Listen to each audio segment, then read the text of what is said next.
Ladies and gents, it is a pleasure to be back here with DPC SA 2nd Division and our 4th week of the first tour. We're over the halfway marker, and now it's time to start kicking in the clutch. Maybe at least remember to change the gears as we do, because now it's go time. With T-Panda and Kips here at the cast and the commentary, we've got 2 great series off today. But first, before we dive into the action, Kips, it's great to see you once again. How was your New Year's? It's been great, actually. We've had a week of extraordinary weather in Spain, so I've just been sitting on the balcony in my t-shirt. It's been unbelievable. Well, you got me jealous already at this point, because my sister also went to Spain, and I think a couple of my other friends went to Spain, and friends went to Spain, so I feel like Spain's the place to go to, so I believe your word for it. How hot is it there right now? Well, today temperatures dropped again, and it froze for about 4 degrees, but last week it was 15 to 20 in the sun. Solid.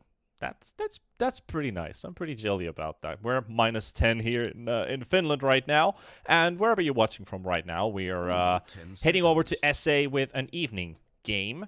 You might be waking up, you might be in the middle of the night, but you're most welcome to watching, because we have Balrogs versus Unknown Team, and we actually have a draft going on, so let's see what's going on with the hero picks and bans so far. And I want to bring up something pretty interesting now that we're looking at these 2 teams. The series we're going to be watching after, we're going to be talking a lot more about Omega and Infinity. But with these 2, Unknown, the bottom team, Balrogs is right now in 2nd place, tied with Gorilla's Pride.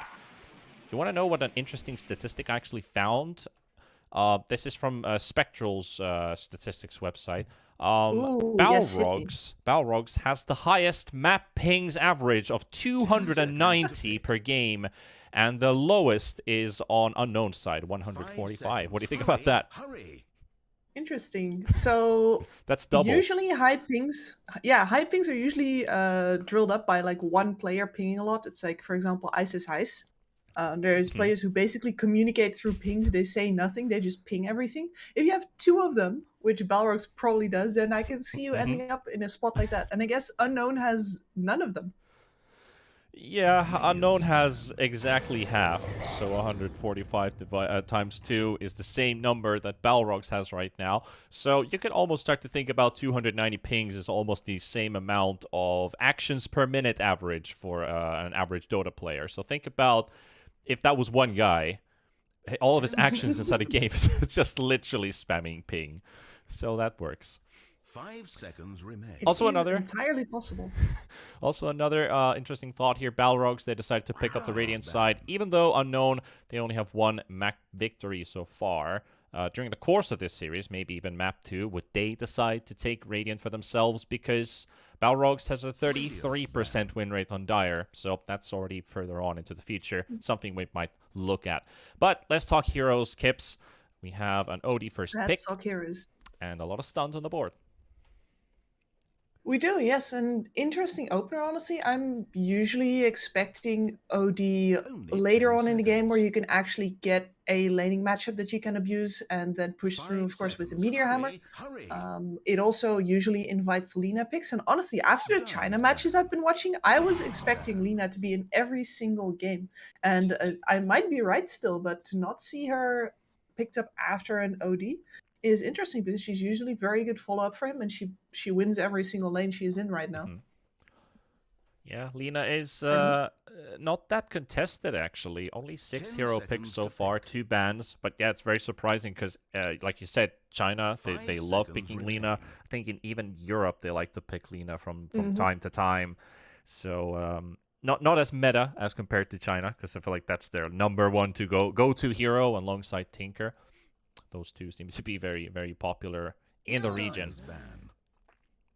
What else was that? There was another hero I had on my mind. I think if we're looking at SA, we might still be following the old trends of the last 2-3 months of Weaver, Mars, Medusa.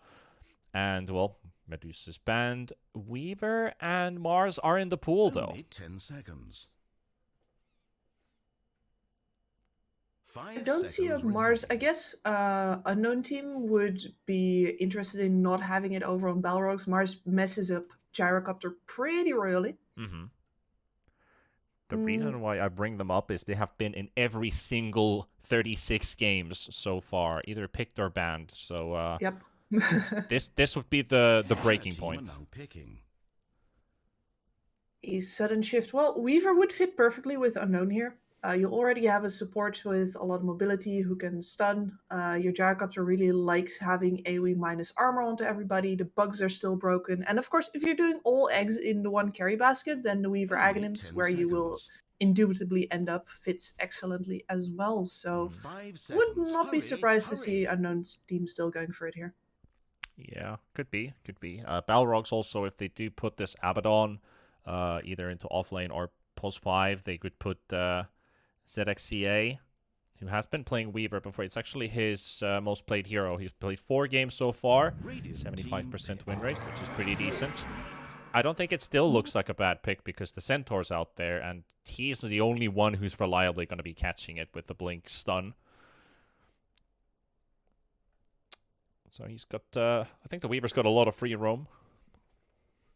Yeah, absolutely, for both teams here. I'm just kind of... This Centaur pick, the only reason I saw this in the previous half of the DPC is when there was a Razor on the board, and you want to disengage from that link, make sure that no matter who gets linked, you actually get out.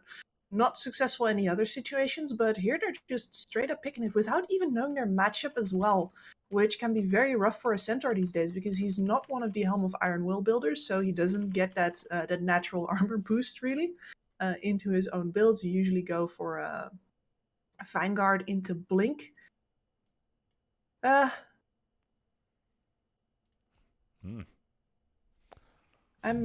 Team are now picking. Yeah, and there's the Mars. Very good versus the Gyrocopter. Great burst for him as well. Great way to stay on top of him. And of course, when the flag activates and you activate your Bulwark, your team is going to be spared so much damage. Yep, that's a solid pick up 10 there. seconds to pick. Mars, Abaddon, OD. You've got kind of protection 5 for this seconds. OD Hurry, now. hurry. You've got the arena to block the right clicks from the Gyrocopter, so flag cannon has been diminished just by a tiny bit for a couple seconds at least. If you time it at the same time, or even focus the Gyrocopter inside the arena, nobody else is going to get hit by it except the Mars. So you kind of have to think it, even if you have a BKB to get yourself out of there, you're still playing a range core whose attacks are still going to get blocked, even if you get yourself into safety. So I think that's why the Mars really fits in nicely for Balrogs. Yeah, and versus the Centaur as well. Like, you can't disengage out of arena with that. You're just going to bunch straight off of the walls. So feels really good to be Balrogs right here. They've really secured their team fights between the OD and the Mars, and now they can pick whatever they want. It's going to be a Hoodwink. Interesting. So I think that's ZXCA's hero, Hoodwink, with the Mars offlane. I like this duo. Pretty standard offlane harassment duo, you could almost say. They do a lot of damage, good control, double stuns. Only 10 seconds. Work very well with trees, both of them. Yeah. 5 seconds. Hurry, hurry. It really increases the Hoodwink's damage to always have a tree near. Mars is going to spear people right on into them. Feels good. And now with the Abaddon also taken away, Gyro doesn't have that protective hero right now, so they're going to go for Queen of Pain. Does that mean Unknown is actually leaving support for last pick, or are they playing support Gyrocopter and then going with a carry for the last pick? Some shenanigans definitely in the air. Yeah, this could be a decent switch for the Gyrocopter towards the support position. You're still going to be unhappy with playing it, of course, because, for example, your missile is not going to do that much versus an OD. But at the very least, you won't have the matchup problem versus the Mars. Yeah. So I think you're correct here. This is probably a switch into Gyrocopter support. At least that's what they do in Europe. Let's do it. They do it in SA. Dawnbreaker ban. That's a frisky one. Actually, reminding me of Dawnbreaker, I was looking at the uncontested heroes for Eastern European 2nd Division. Dawnbreaker is one of those heroes that's not played at all, but in Division 1 and in SCA in China, they love this hero. SA have quite a few of Dawnbreaker picks, but I haven't really seen it impress yet. Like, there have been 1 or 2 players on the support Dawnbreaker who have been insanely valuable, really leveraging that tankiness. Yeah. But especially in core roles, I haven't seen it pop off yet. Yeah. at least some of the heroes are looking pretty similar. Also 34 uncontested heroes. We went to 33 today in Eastern Europe. But for SA, I'm surprised there's no Wraith King picks. There's no Enigma picks. What else is there? I'm kind of looking at the general direction of like Venge, Pudge, Spectre, Lycan. Like Only 10 seconds. none of these heroes have been banned or picked by anyone in SA Div 2. 5 seconds. Hurry, hurry. I could see a Lycan offlane happening. Spectre. Wait, Spectre hasn't been tried yet. I guess that must have been Division 1 then. Could be. Yeah, pretty sure Spectre has seen play in SA, just not in Division 2. Yeah, that must be And a Division 1 by the pick way, then. Balrogs are really they know that this gyrocopter might be switched out here. They got a PL ban at the ready there. Still, there's a couple of heroes left that you would normally pick against Mars. The Phantom Assassin is, for example, still available. The Morphling is still available. Razor and Ursa bans. Looks more like a Medusa though, which is then you still run into the Mars problem, just in a different way. Oh wait, no, she's banned. Yeah, she was banned at the start, but yeah, something similar to Medusa. Yeah, you got Luna, which does something of the same, but still quite not. 10 seconds to pick. 5 seconds I remaining. guess my vote goes towards the PA then, although the Razor ban is kinda could also be a Wraith King. If you put Gyrocopter support, you could go Spectre here. But I'm also kind of a bit worried about the trading potential for the Gyrocopter to actually keep Spectre safe from Mars Hoodwink. These guys will love the brawl. Spectre, not so much. Oh yeah. Mars Hood is just such a strong lane. They have so much spam, they have so much reach.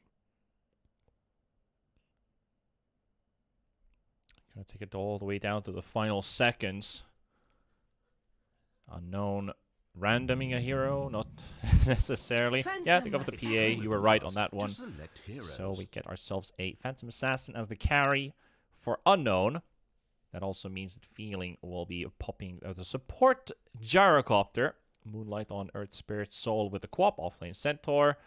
And Balrogs, well, I think they have a very straightforward, pretty simple-ish draft. They know their timings, their windows, their activity. Mainly comes through the Mars and the OD.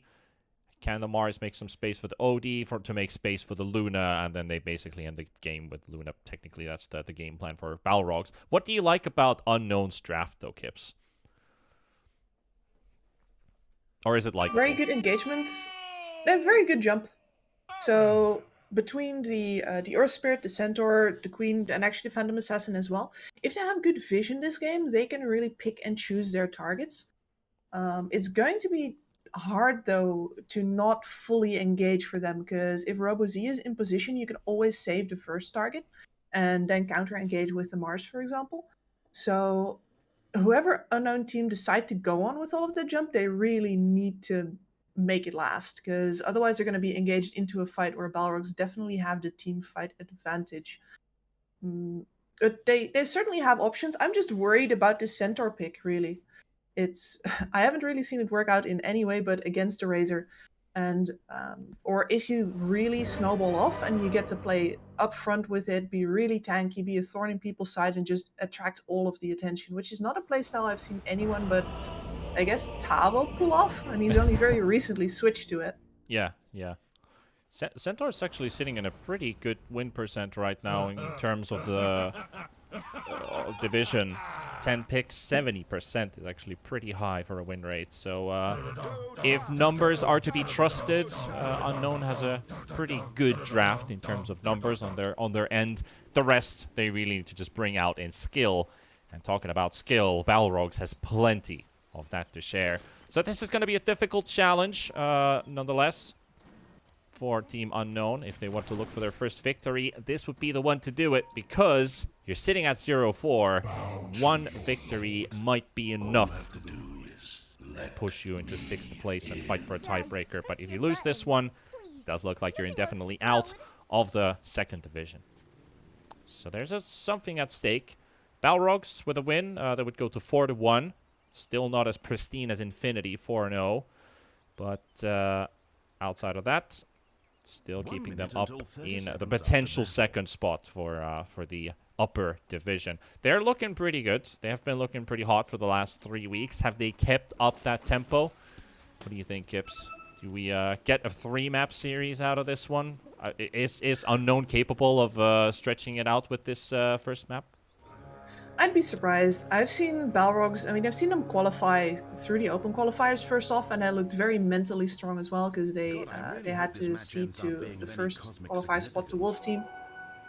Never bothered by any of it.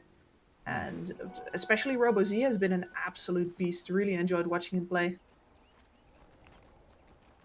I think RoboZ's been popping some pretty good statistics on the board. Very effective player for their team, if you could put it that way.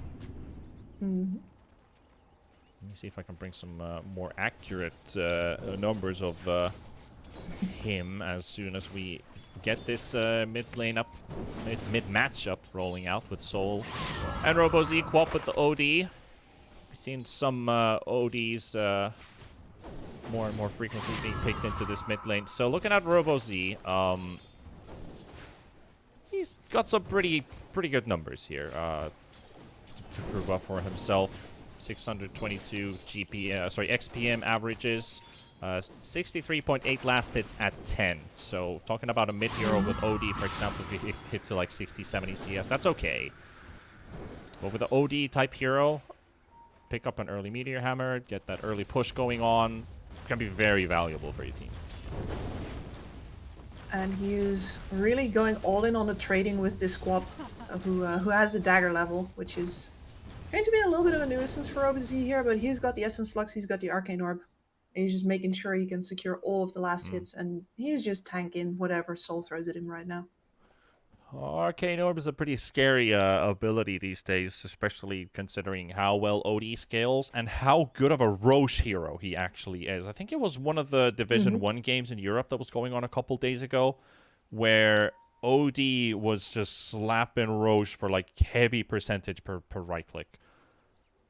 Yep, especially if you get yourself an Ogre Magi, it slaps. It feels so good. It does feel good. It's like you're going to be one of the happiest men or ladies on the server as you pick that up. They don't have an Ogre, at least in this game. Actually, fun fact is they don't really have any auras, except for the debuff applied by the Abaddon with the silence. Hey, are you dissing my girl Luna? I'm just thinking... it doesn't really benefit the OD that much, though. No, just it a bit. doesn't. Just a bit. Oh, was it? Okay, never mind. Everyone just I guess if you get the global lunar blessing, maybe it still adds up a little bit, but it's still mana based. I mean, one of the bot lane greedy has already used up his salve, and looking at this Luna in particular,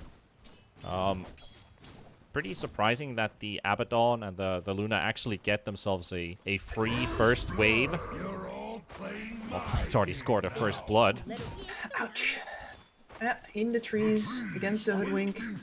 He got speared into there. Nothing you can do, really. The Gyrocopter isn't that tanky until you get a couple of levels up. And maybe a fluffy hat or two. Maybe a brace or something like that. I actually really like the combo here of Acorn Shot into Bushwhack, and then you follow it up with a spear onto the same tree. It feels so good. So yeah, this PA not going to have nearly as free of a lane as Burna does on the bottom side. Yeah, already making a big difference. Luna with 12 CS, PA with 5. Missing Gyrocopter there for the early seconds is definitely going to hurt this PA, because now Mars is getting ahead. And over half a level ahead already. Yep. And it's just going to get worse. He is nearly to the Helm of Iron Will, and that's where the PA herself barely can do any damage to him anymore. And this Gyrocopter, his damage is mostly Rocket Barrage right now. You need to get up close and personal with the Mars in order to get the damage out. I don't think he wants to do that. I can also see Phantom Assassins just straight up lining the Battle Fury too. It's like, oh hell no, can't go for boots, can't build anything in between, no stat items, nothing whatsoever. Just straight up Battle Fury. And hope it pays off. Exactly. If you try to itemize your way out of this lane, you're just itemizing yourself into a muddy hole. You're spending... Yeah. You're not going to win it. It's not really a pot of gold. Moonlight is also found at bottom. In the middle of the lane, even. So, Burna. 60 Joke finding some extra money for themselves. Not that this lane was already going well for the Luna. It's going even better now.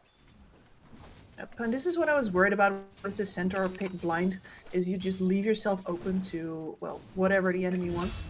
Luna, if you have an actual combative bot laner, pretty easy to kill, but you don't. You're static. Fun fact, we may have missed every single kill so far in camera, so that's how surprising they actually are here from Balrogs. Wasn't expecting them to come in this hot. They're definitely making them pay for it. Yeah, that's a good point that you bring out. Because I was thinking about our interview today with Ascult when they were discussing with Harry Freak about Underlord. Like, when do you pick Underlord, for example? And it's like, you don't... Never. You pick Underlord into Illusion Heroes. You don't pick Underlord into nothing, kind of. So, I think we're in a similar situation here with the Centaur. Definitely agreed. He's a pretty common last pick as well for some teams. So like last picking your offlaner, you go for Centaur when it's like there's no awesome offlane hero to go for. So you just pick this basic versatile hero that you're happy to play with. But early picking a Centaur, it does feel kind of off.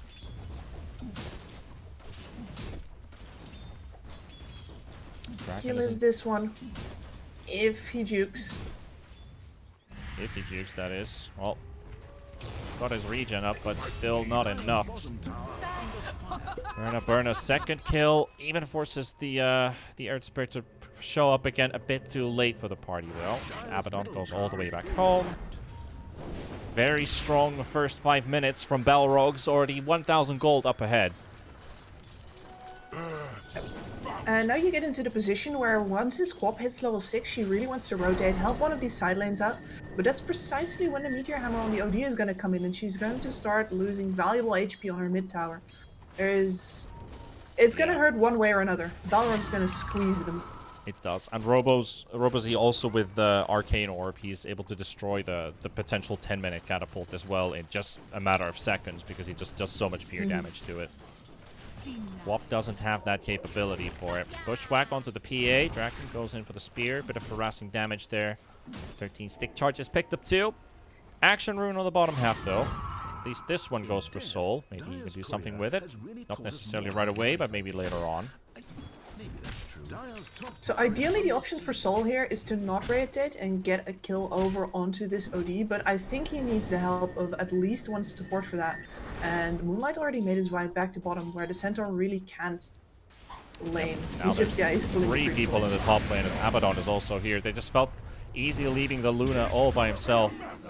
That spear connects between two trees into the further one, but it doesn't matter. It's still a kill for Balrogs anyway.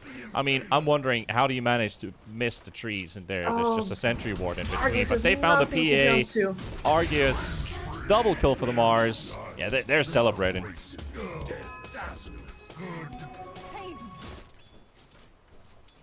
This is the reason why this team is 3-1 right now. They look so smooth. All three cores and all three lanes, and actually their supporting cast has been great as well. It's really hard to find any fault in them, and they've been looking for us. Here's rotation onto mid. Yep, and they have the Sonic Wave. They're gonna get to use it. They don't have to use it, but they probably should because they're gonna turn it around there for a second. That hurts. It's gonna cost at least the life of one hero.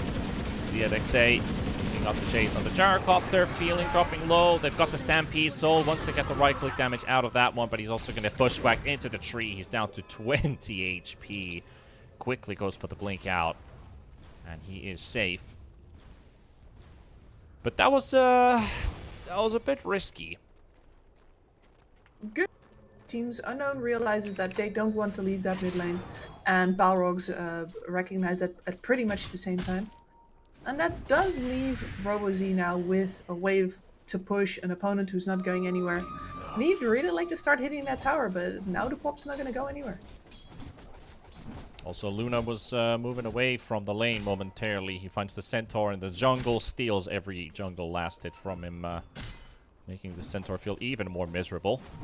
Oh, Moonlight's only level 2. Yeah, but look at the amount of damage he's taking. He's gonna have to roll out after this one. And he gets blocked as well by the Luna. How did Berna get the block on that? He was so far behind him. Still gets the block on it. Damn, that has to be so pixel perfect from the Luna. My god. Ooh. I mean, I'm dropping frames like mad here, so honestly, I couldn't tell you. That's alright, that's It alright. looked even weirder on my screen. It probably did.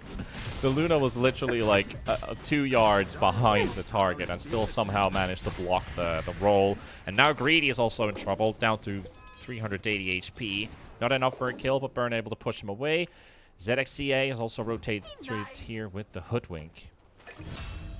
Meanwhile, Oh, wow. Quap actually dies to a Meteor Hammer tick. Well, I Sharpshooter was not for expecting Greedy. that. Yeah, these kills are coming in so fast, it's hard to keep up. Yeah, they're getting under leveled on the side of Unknown now as well. It's one of the reasons why they're dying so fast, is their HP pools are just not keeping up. I believe Team Unknown is, well, I don't know if you can really say living up to their name here, but Draken, tanky Mars, but not tanky enough to keep these heroes on him. He's actually isolated 2 of them outside of the arena and might actually live for this one because of it. He actually does. Now here comes Robo-Z, and ZXCA is also here with a Hoodwink, trying to catch at least one hero here. Gyrocopter's already down. Arceus wants to go in. Very optimistic, but this is not going to work out. She's dead. Sonic Wave does connect onto 2. Soul will find a double kill at least. Now dueling with the OD. OD still has the hammer. Not the Meteor Hammer, the other hammer available. Forcing the Quap to run away. She's going to find himself a bounty rune to move out. Doesn't quite get the prison through. Burna coming in from the side. Lucent Beam mini stun. Bushwhack doesn't quite connect. And OD even TPs into the tower, but still going to be able to catch him. Meteor Hammer is going to be connecting onto Soul. Or not. Dodges or disjoints the orb too. And that's the end of that long chase. As they finally hunt down the Quap. 2 for 4. Great respect for the PA's sheer commitment there. Like, if she goes in, the enemy groups up and they get that Quap ult. If she doesn't do that, that fight might end up even worse. Because she's just going to get chased down. I don't think she actually lives. She just teleported to the lane. And she's gone again. And so, and she switched out of the Battle Fury. This is how desperate we're getting here. This is going to be the Maelstrom build up now. Oh boy, this is the Maelstrom PA which I saw in TI when Matumba Man built it and they lost the game. That was actually nothing to say, playing a pretty mean Tinker. Yes, it's a pretty wild game. But no, I think it's a valid build for the PA, but you're really locking yourself into fight early mode. I think it's the correct play in this game. Because they're not going to give you time, T-Panda. Yeah, there's no time, there's no space, there's no universe to live in right now. As they're just being hunted one by one. They're so under-leveled. There's a level 10 OD poking a level 5 and 6 Earth Spirit and Gyrocopter. Get out of my lane. Even the Gyrocopter usually says get out of my lawn, but there's no lawn to own anymore. This tier 1 tower is also being chewed by Burna. Moonlight tries to keep the creeps away from it, but also doesn't get aggro on them. So that tower's down. That goes for Robo-C, and it's a 6,000 gold lead. Meanwhile, Arceus in top. He's down to 200 HP. Draken forced away with the slow sharpshooter. It's going to be a bit off the mark. Not actually very close to connecting. I wasn't suspecting the range to be that long, but it didn't quite connect. Upon a loyal warrior. Look at this. One support versus another. A level 8 versus a level 5. Bonk.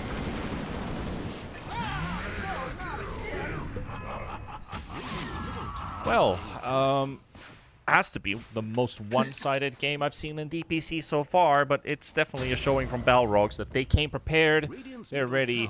We can technically already start looking at the second game of this series, because Balrogs are definitely, at this pace, the way that they're playing right now, they're not going to let go.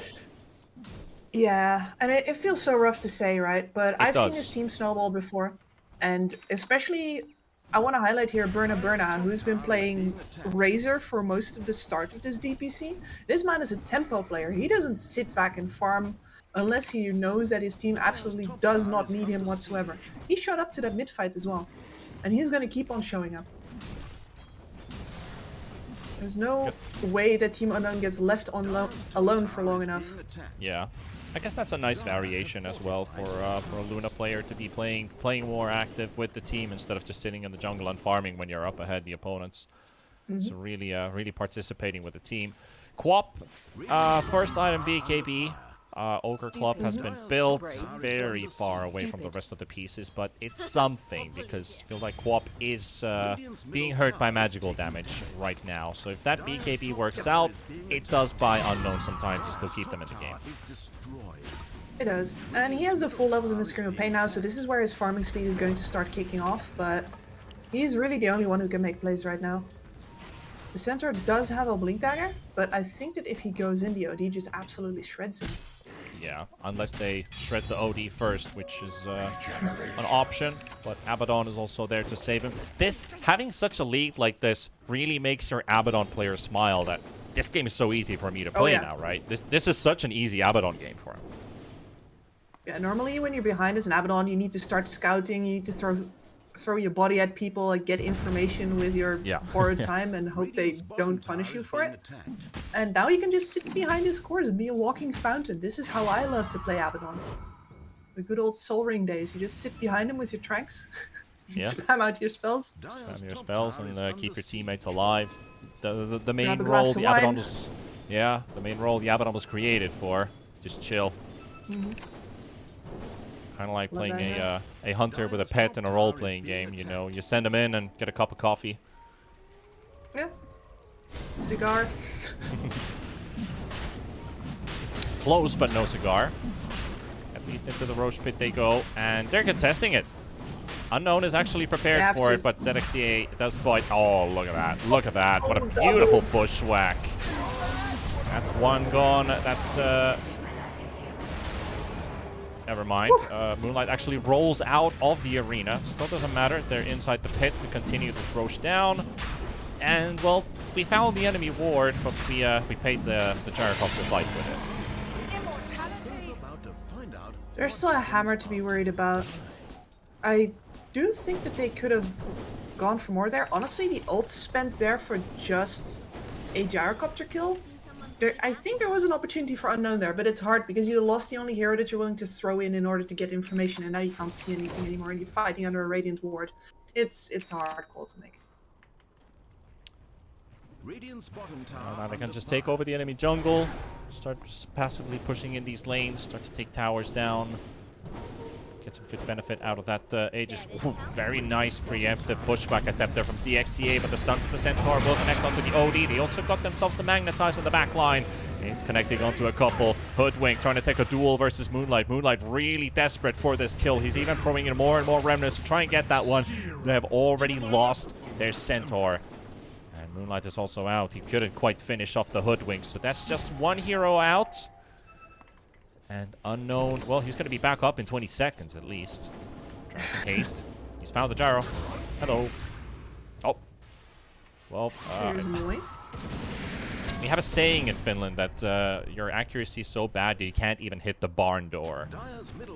Ah, yeah. Couldn't hit the broadside of a barn. Yeah, that's the one. So, yeah, Draken throwing his spear between 3 trees. So, the thing that worries me here is that we've seen 2 fights now where they throw the gyrocopter. What is not worrying you, Kips? Balrog stonks. Balrog stonks are to the moon. No, those are anyway, good. 2 fights, 0 Quap ults. This is their most powerful nuke right now, and they can't decide who to throw it on. They don't get the opportunity. The Luna without a BKB was sitting in the middle of that fight, and they're like, yeah, we don't want to throw it on the Aegis, so I guess we just don't throw it at all. And that's...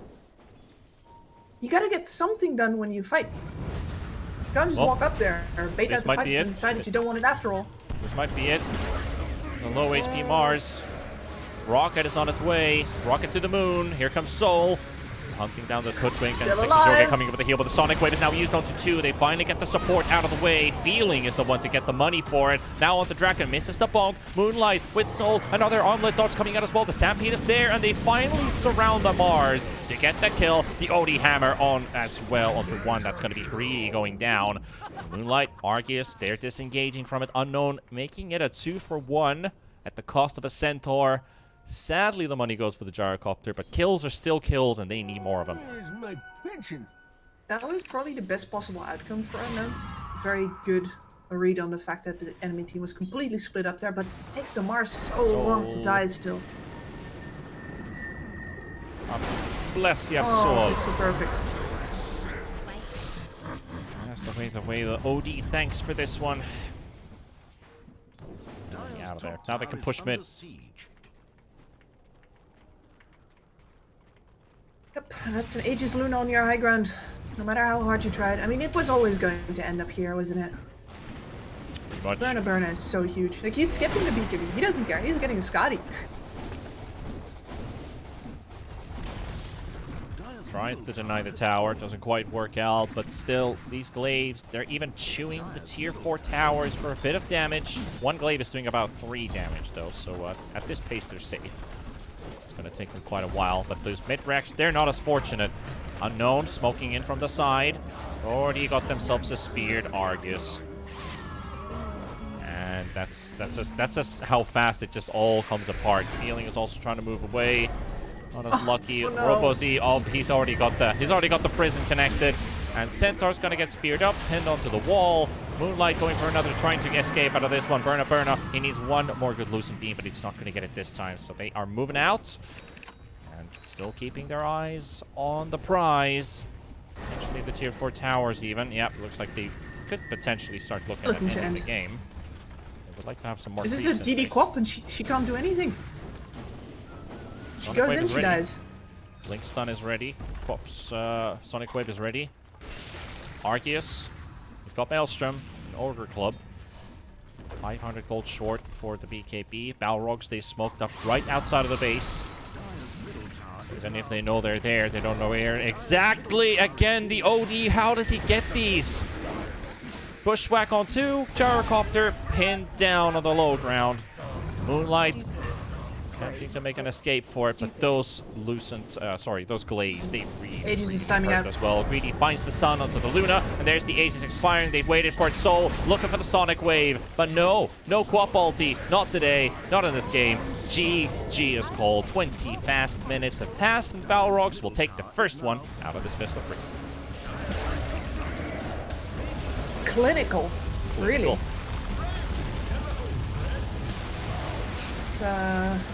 That's one hell of a way to wake up out of your Christmas break. My god, Unknown just got held up by their ankles into the cold water. Yeah, that's quite the something. I'm not sure if the sun in Spain was nice, but they were definitely thrown into very freezing ocean water, or you could almost say in a frozen lake at this point, because Unknown, very ill awakening for the New Year's here. 5 kills, Balrogs, Luna, Burna 604, pristine performance here. RoboZ, we talked some good stuff about this guy. Well, he lived up to it in this series, but to be honest, they didn't really face that much of a challenge from Unknown team. No, and we were talking before the series, right, about how right now the lanes don't matter that much. As long as you don't lose all 3 of them, there's usually a lot of slowdown mechanics in the game that make it possible to farm your way back into it.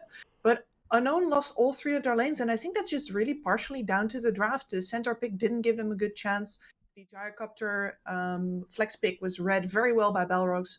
So they didn't really give themselves an opportunity to get a grip on this game. True. I mean, there was nothing to hold on to, you could almost say. Like, no Sonic Waves. That one aggressive play from Arceus, which caught the attention of Balrogs for Soul to get that double kill of the Sonic Wave. That was a good indicator of sacrificial play to enable another hero at a very, very grave cost, which was the Phantom Assassin. But still, if they get more of those plays when the situation is more even, that's when you're looking at a really good Dota game where there's no fear of losing. And that's when you start to create good stuff, when you're not afraid to lose, when you're playing aggressively, but also knowing that we need to do this to make it play. Your sights are set on the goal, so to say.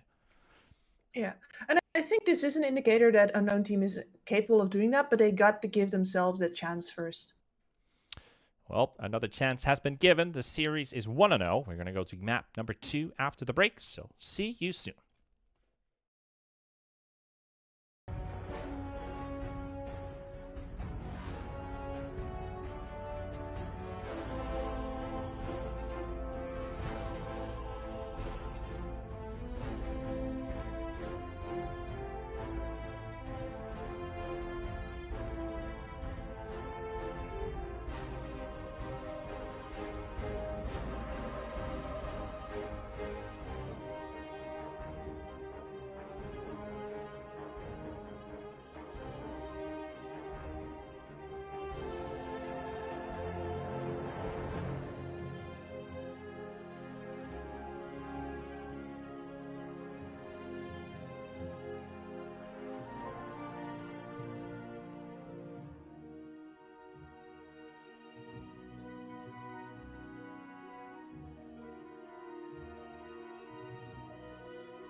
and welcome back to DPC. Unknown versus Balrogs. Heading over to the second map this early. So if you missed something, you missed a very fast game of Balrogs just running over Unknown, not really giving them any chances of fighting back or getting back into the game or even show some promise.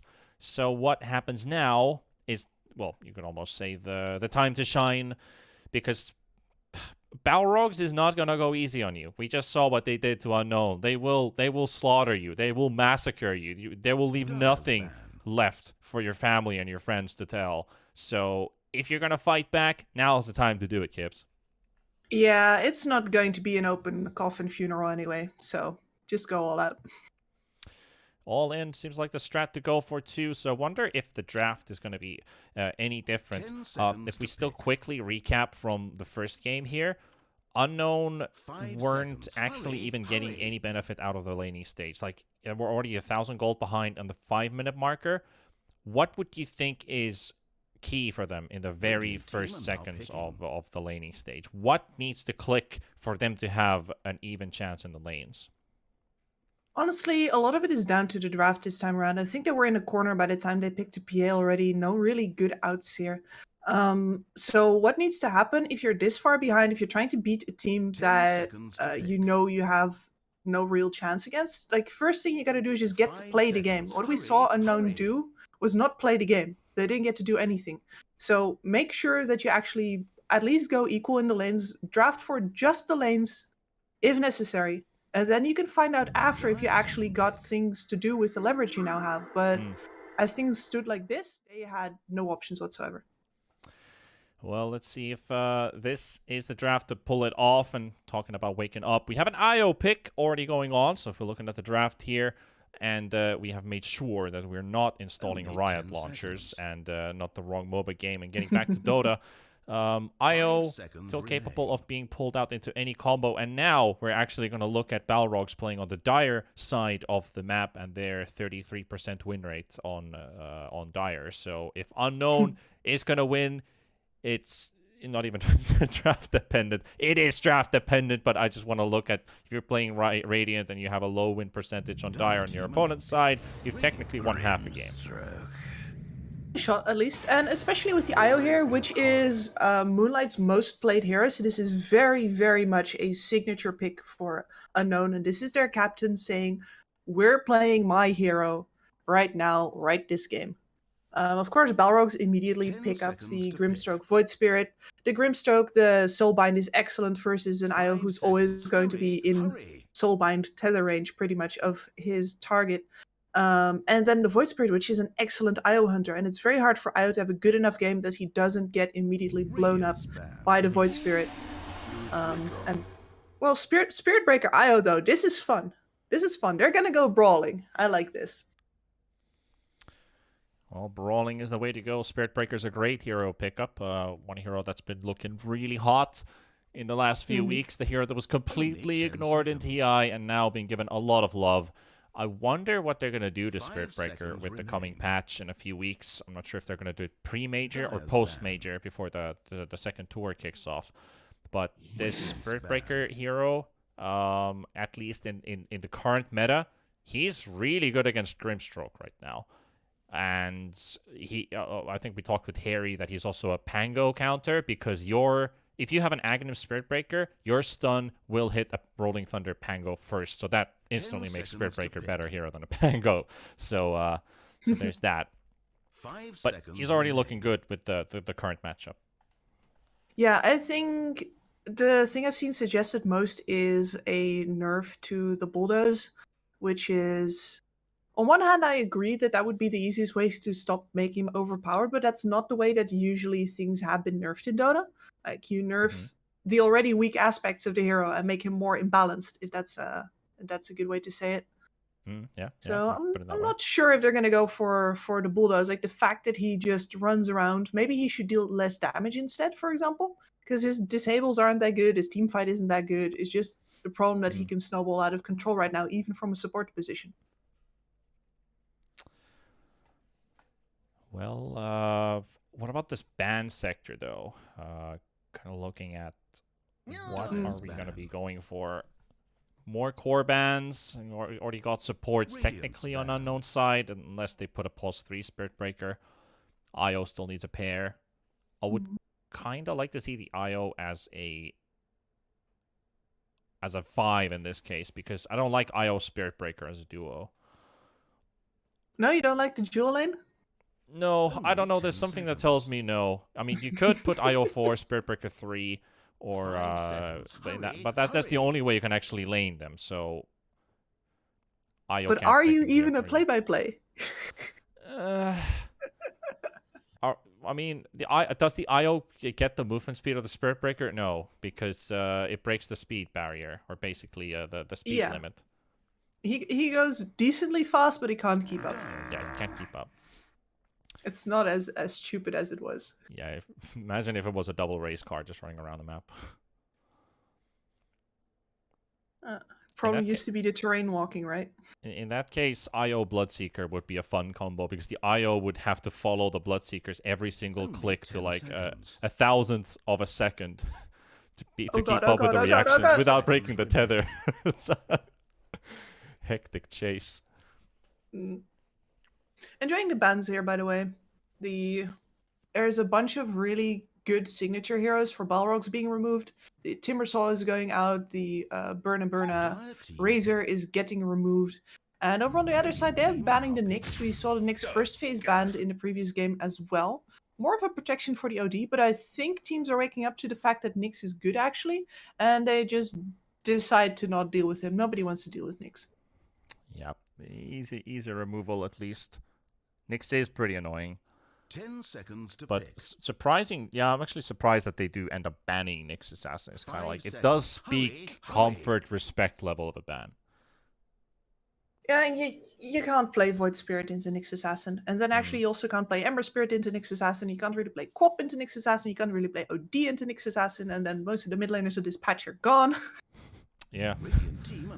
Come up with something new. Well, Ember Spirit is there at least. So that's one. And I do favor the Ember over the Void Spirit in general, because your damage is less capped. Like, Void Spirit has a very clear hard cap on his damage, where once you want to cross it, you really got to go into the E-Blade. And Ember Spirit just scales better and more smoothly in that regard. Void Spirit has a bit more jumps and bumps, if you will. Yeah, Ember Axe is also broken as hell. Oh, yeah. Oh, yeah. BKB refresher Ags, which hero am I talking about? Could be Razor, could be Ember. 5 seconds. Hurry, hurry. And there's this Tusk pick. I feel like the mobility for positions are kind of creeping back in. We've seen more Spirit Breaker, we've seen more Earth Spirit, we've seen Tusk now. But there's still such big risk reward, right? And this game as well, if you go in as a Tusk, I guess it's better to have a Tusk to go in, because you don't want to play a Soul Initiator versus a Bane especially. So I think Balrogs are actually happy to have a Tusk as cannon fodder here. Because the Bane needs to deal with him, and then the Void Spirit can go in after. Because if you play any Spirit hero into Bane and you're the Soul Initiator, this is excellent, by the way, then you're just gonna get gripped and die. But now they have a lot of vision, they have a lot of stuns, they have a lot of reach, and I don't think that scenario is going to be a problem anymore. Bane's still good versus Beastmaster. Sorry, excuse me, the other way around. Beastmaster also very good against Bane in the lane, because you get to take off the Nightmare with your boars. Feels good, man. So, top tier pick.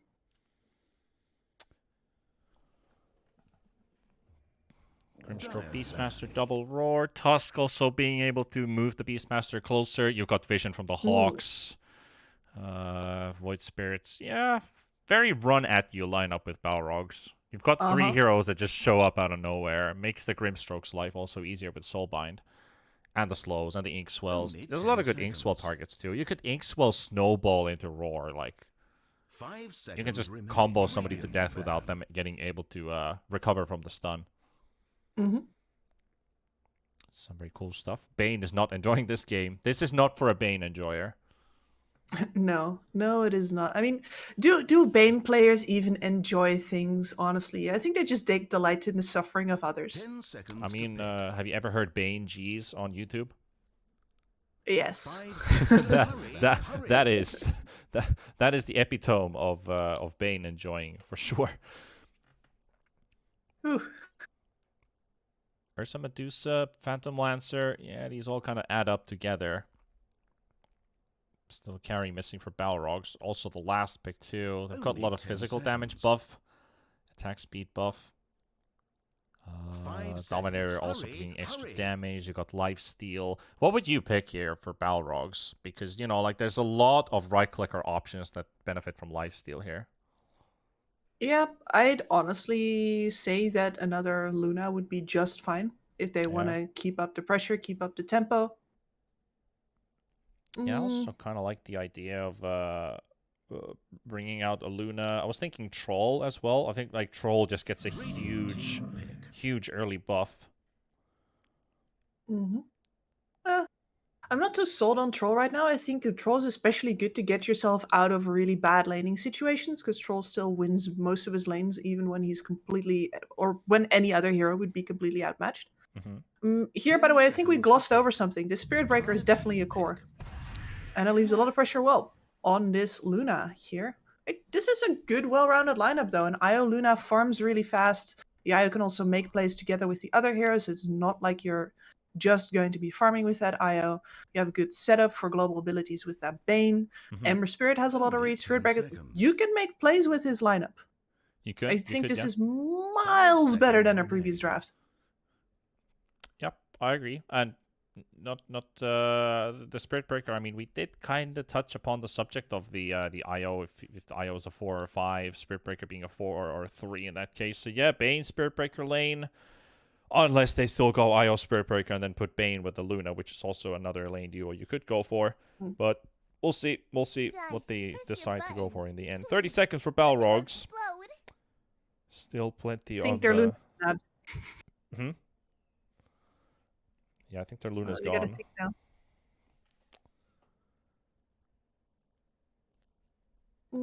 What's left in the pool? Wraith King. Big staple pick right now. First Wraith King pick for SA Div 2. Let's go. One of the uncontested heroes. I'm not the Did they just random a hero? No, there we go. They went for the Wraith King. So that's the first Wraith King pick for Division 2. One of the uncontested heroes now into the fold. Burna. Gonna be bringing it up. Yep, and still a very, very fast lineup here. If this Beastmaster has a good time, and I got a feeling that Draken will. Like the Luna lane is decent versus the Beast, but you're not exactly shoving him out with it either, unless Draken really messes up. So I think he's going to have just fine time getting his Helm of the Dominator into Overlord. And in the meantime, you've got Robo Z, who, you know, a lot is down on Soul here, I think, and Greedy. In order to stop off any kind of actions from Void Spirit. If they can do that, then at the very least to buy themselves time until this Beastmaster gets online. Yeah. I don't want to talk about after that. After that looks pretty I don't grim think to it's. me. I don't think we want to step ahead of ourselves in this specific series. Balrogs, with the pace that they showed in game number 1, pretty sure they will give us just another show of dominance as they did. But I stand with Kips, saying that this draft is miles better for Team Unknown or Unknown Team compared to what they had in the first matchup. Now it's just down to execution, and really comes down to the very early seconds of the laning stage. Start landing those last hits. Start building your game from one step at a time towards that first potential series victory for themselves. Has to start with a map victory first. This is the one to do it. Balrogs with the lower win percentage as well on the dire side. This is what we talked in game number 1. Is this the deciding factor or not? I'm honestly surprised to see them having a lower win rate on Dire. Most teams like playing on Dire right now because you get very easy Roche access if you play a dominant game, which is something that Balrogs usually does. Like, you just hold on to your own outpost, and you get to always take Roshan, always have that easy access point. It gets much harder if the Radiant have a good time, of course, because then they're going to be holding your outpost and you have to play very defensively in order to get it back. Oh, sorry about that. Yeah, no worries. That's literally an O. Oh, First blood off the Luna for the Wraith King, so Burner's gonna get a huge benefit out of this, comparing the carry 30 matchup. seconds until digital sports. Talking about Roche, the second lowest average of taking Roshan is actually Unknown Team. Below them is Inverse with 0.2 Roche kills per game. oof. Unknown Team at least have 0.56. Yeah, I mean, none of that is bad choice. I think Roshan, the amount of things you get out of Roche right now, just in sheer amount of volume of items, pretty much They're gonna go unignorable. for the Spirit Breaker. He's forced to level up charge, So level slow. 1, and he's still getting caught. Wait, the Remnant. They're gonna save this one for Robo Z. So you have a Spirit Breaker with a charge level 1, so he doesn't get to use Bash for his lane. At least he gets to get back to lane fast. Yeah, he does, but that's already 2 kills for Balrogs, and I think we can throw those early seconds down the drain. Now it just got a whole lot harder for Unknown Team to get back in. Balrogs enjoying themselves. Even if we talked about them, well, it is on Unknown Team's side, the Bane, so it's going to be a very difficult game for him. Get back into this one, but yep, Spirit Breaker already back in the lane with that charge. So it's still in time for the first creep wave. Not all of value was lost. No, it wasn't. At the very least, he isn't going to suffer too much because he has an IO, so it's very hard to get pushed fully out of lane. But this won't be a dominant lane like you see from Spirit Breaker IOs sometimes. Between the missed skill and the missed experience, he is starting off on a rough note. Yeah, it is a very interesting duo with the Spirit Breaker and the IO. Like I said, I'm not a huge fan of this, but we'll see if they can pull it off. He's charging mid? What? Yeah, he tries to get himself away from the Grimstroke and the Wraith King there for a second. At least they're just trying to increase the distance. With this level 1 charge, though, IO is moving at 550 movement speed. Mm-hmm. It's a big benefit for Good Moonlight. time for him. I was just startled because I was watching the mid matchup and suddenly I see the charge icon appear. I'm like, Yep. And they were just blowing What in stuns the on the Spirit freshly Breaker. baked potatoes. CXCA, very deep Ops ward placed down inside the jungle right next to the outpost. Feeling thought he put it on the cliff. Couriers dies with its essence. And he loses his courier too. I think that's a 1-0 for the Tusk. Oh, definitely. Yeah, there's another courier now hesitating around that tower. That's the Luna. She's going to finish up her magic wand. That's actually pretty big. He'd really like to have that one. That's a pretty cute courier. Amorgis. Amorgis. Let Yes. us fight. That's cute. Now the Tusk is considering some moves here, still wanting to block this. Well, not actually block the hard camp. It is blocked by the sentry ward placed down by Feeling. Yeah, just checking it. Like, this Tusk can do pretty much whatever he wants because the Beastmaster feels so comfortable in this lane. There's not really any way for him to get set up by the Nightmare here as long as he has a boar up. And the Bane would really rather not use his brain saps in order to take the boars down, but he's usually forced to anyway. Fortified. Yep, and now they go in. Oh, That Nightmare should usually much damage. disappear with the boars, but they're just still focusing on the Bane instead. They're like, we don't have to worry about the Luna. We can just get the support out of the way, as they do.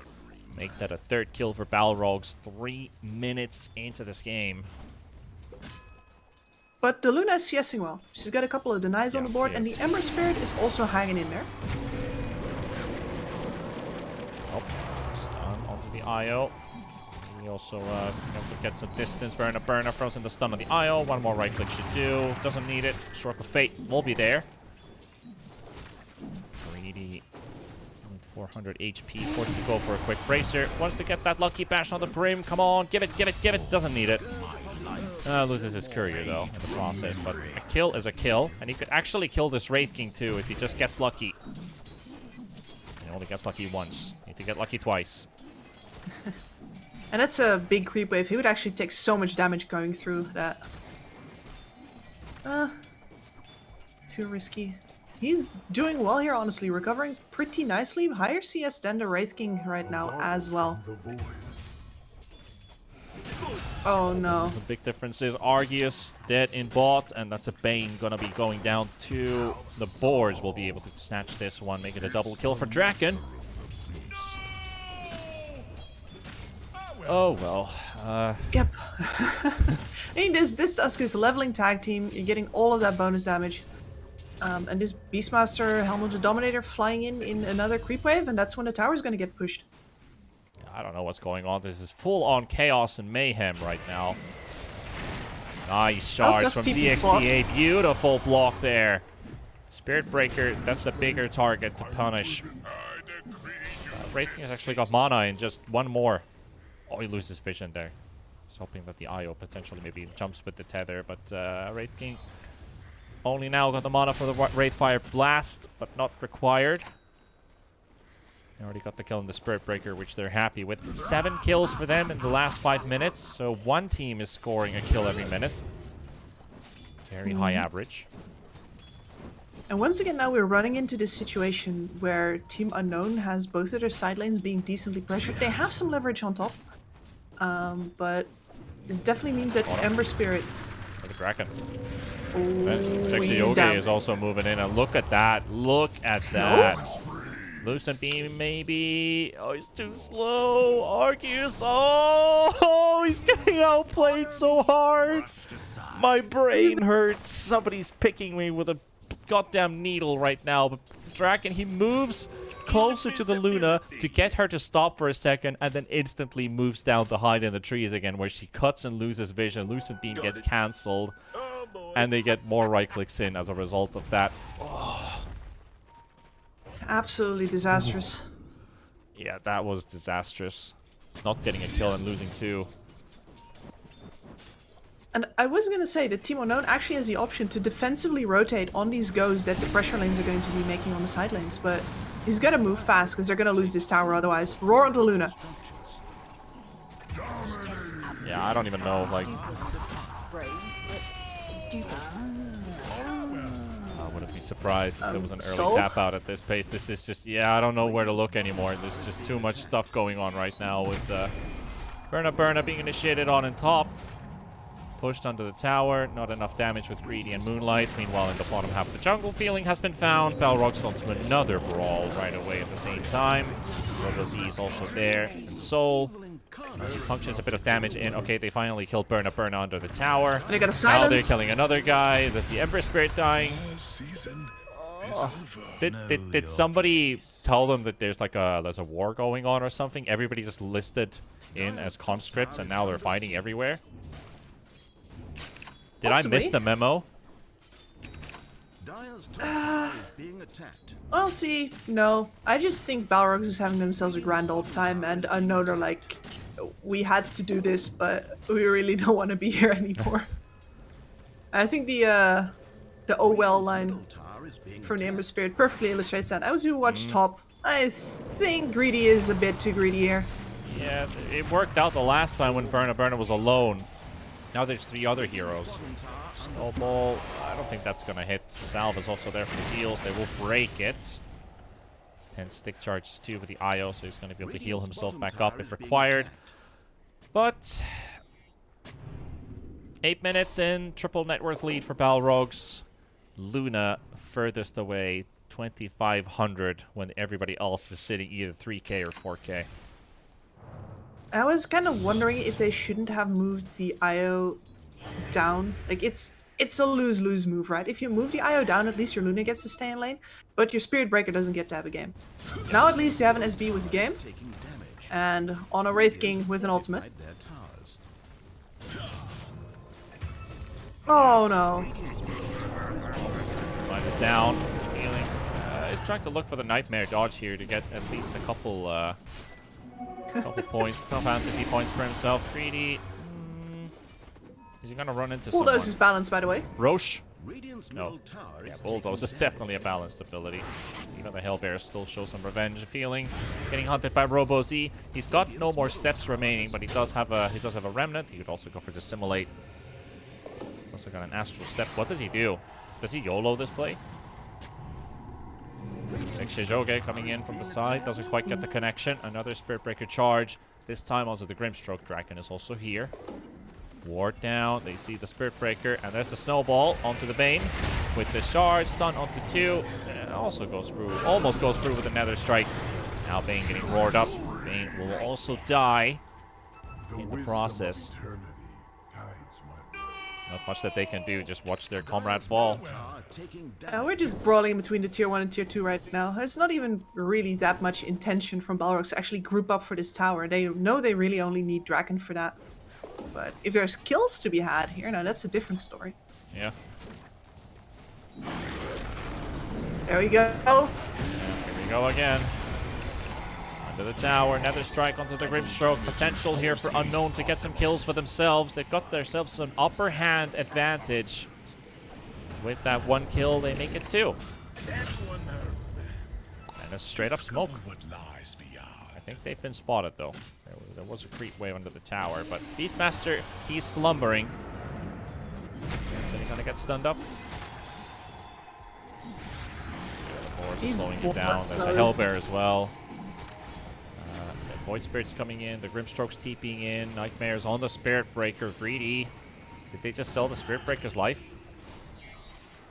No Soulbind. Tanky. Grim actually level 6, no Soulbind. There you go. Yep. Moonlight is down. Yep, it's a kill on feeling. Looks like they don't even need the Soulbind. This Spirit Breaker ain't going anywhere. No, and you see that more often in these really big synergy games, especially with the Void Spirit. Max Inkswell just does so much more than the Soulbind, where, you know, a lot of teams used to aim for the synergies. It's like you were talking about double roar, maybe double tusk punch, right? But it's so hard to pull those off and actually live through it. You'd much rather just get the easy engage with the Inkswell. Yeah, Inkswell is such a good spell. Has always actually been a really good spell since release of the hero. So yeah, it does make sense that you just skip the early Soulbind point, but you would think to get it against the Spirit Breaker. No, not needed. Draken gonna get charged by Greedy. Greedy, is he living up to his name? He's made the space, he's made the initiation, but now they're going on completely different targets. The IO's getting initiated on by ZXCA. Very low HP are Balrogs heroes. 3-man stun from ZXCA with Inkswell. The Inkswell! The Inkswell! It's the one to make the play. Feely getting chased up, and he will also lose his life under the tower, and Balrogs are cleaning house. Yeah, I mean, I think that one goes... Yeah, it's the Inkswell. I mean, it goes the other way too, I think, if there's a Soulbind, but this is definitely more damage, and this is definitely more devastating when the Ember Spirit walks into it like that, my lord. Yep. Devastation strikes once again, and, well, at least Luna's farming. But look at the gap. Just look at that net worth chart now. It's nearly impossible against to catch up such a huge lead. That's 2,000 per hero. Even the supports combined, you have an 8,000 net worth lead now, and they're going straight for Roche. And the problem with the Luna here is that she's going to have to go into defensive items to just get to live, but it means they won't have enough damage output to actually deal with anything the Wraith King is going to throw at them. This Wraith King is going Armlet, Deso, and you have to kill him twice. What are you gonna do? What can you do when you can do absolutely nothing? Duels into Remnant, into Inkswell stun, slow snowball. Yeah, you get the drill. You get the drill indeed. Io. I think they saw him with the Hawk. Yep. Shards are ready. Snowball in 5. Yeah, they don't need to dive this one unnecessarily. There's a Spirit Breaker charge coming in from the side. Does he want to go all the way through? Greedy. Oh, he canceled it too late. Cancel early enough. Oh, relocate save at least. Gotta do something to save your buddy. But that's your relocate on cooldown now. And the problem is that they've been brawling in order to get this Luna any chance of getting farm out, but they've just been losing hero after hero, and now it doesn't matter that she's been farming, because the other cores of Balrogs are fat too. Yeah. Oh. It's a slow creeping death. Not likely to be that slow anymore. This is a 14-minute Helm of the Overlord. That's like 3 minutes faster than usual. Yes. Yes, it is. Like 16 minutes is a great timing. Yeah, 16 is great. 17 is like the usual. Yeah, 14 17's minutes is usual. unextraordinary. Quite extraordinary indeed. So, yeah, that's... I was telling you in the draft that they had roughly up until the Helm of the Overlord came out, but they didn't even have a game up until now. Dire's top tower And this is the point where you need big single target damage if you want to deal with that creep. Nobody on Unknown can dish that out, not even with items. Radiant's middle tower is being Well, they're going to freely push down this tier 2 tower because there's not going to be a single answer from Unknown team. We're just basically sitting inside their base. 3 heroes pushing in top. Luna trying to farm Dragonlance, Mask of Madness. We're already looking at Aghanim soon up. Oh, the Void Spirit. Tuska's almost with Solar Crest. He also has Desolator, Armlet. So they're like 1 to 2 items already ahead. Distance. Basically an item on every single core. It's disastrous. This Luna, well, she might have a BKB by the time the game ends. But that does not actually mean she gets to deal any damage. She just gets to live. It's just too late. Not early enough to get it. It must be a lot of fun if you're Balrogs, though. You're just walking at people and they fall over. Yep. Do they? What kind of way do they fall over though? Like, do they just, you know, like drop dead, or are they basically like Hail the King? Well, so far Unknown has sort of been grimly marching into their deaths, right? They have been trying to buy space. Somehow, Like, it's valiant. somehow I had like this picture in my brain of an ogre mage. Oh, he slipped. Yeah. Brave, but stupid. Brave but stupid indeed. Soul is dead. Tier 3 tower's gone. And I want to make it very clear, by the way, they don't have any other options than the brave option.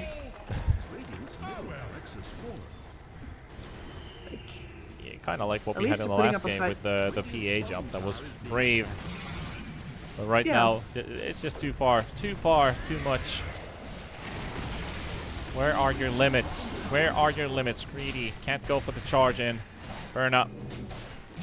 Moving up the push. Yeah, Ricker might be taunting with his roars, but Burnus, he's not having any of it. Walrus punch onto the Luna. Marcus is dead. Fiend script. Oh, they got the Fiend script onto the Void Spirit. Like, oh, I got this guy. Ember, well, doesn't really have that much tools to fight with, so just gonna have to keep on throwing some slates from the back. Slowly chipping down the Void. Still has the Aegis. Bottom racks, mid racks both gone. Chains ain't enough to kill this Void Spirit either. Snowball is there for the necessary save, but they don't even have to save this guy. They find a kill. Now the Aegis finally burns. Soul, Moonlight, they're just gonna have to watch their buildings fall. 17 minutes on the clock. Their tier 2 tower in the top lane is the only thing that keeps Balrogs away from their base. As that falls, they're not leaving anymore. The clock has basically run its course. It has, yeah. I think at this point you sort of make it a challenge to see if you can last to 20. Honestly, I don't think they will. Yeah. That would be I don't know, feel like a mission impossible at this point.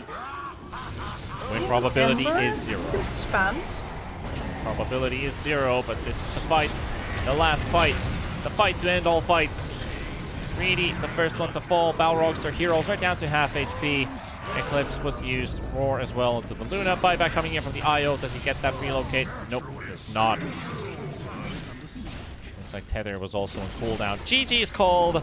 20 minutes was optimistic. It takes them 18 minutes to finish out this one. And Draken, yep, that's banter, I guess. Gotta put it some way. That's pretty.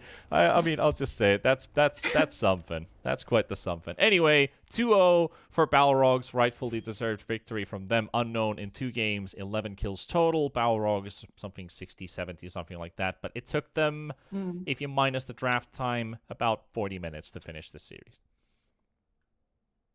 I haven't seen people get quite this, what's the term again? Shellacked in quite a while. And that's... Yeah.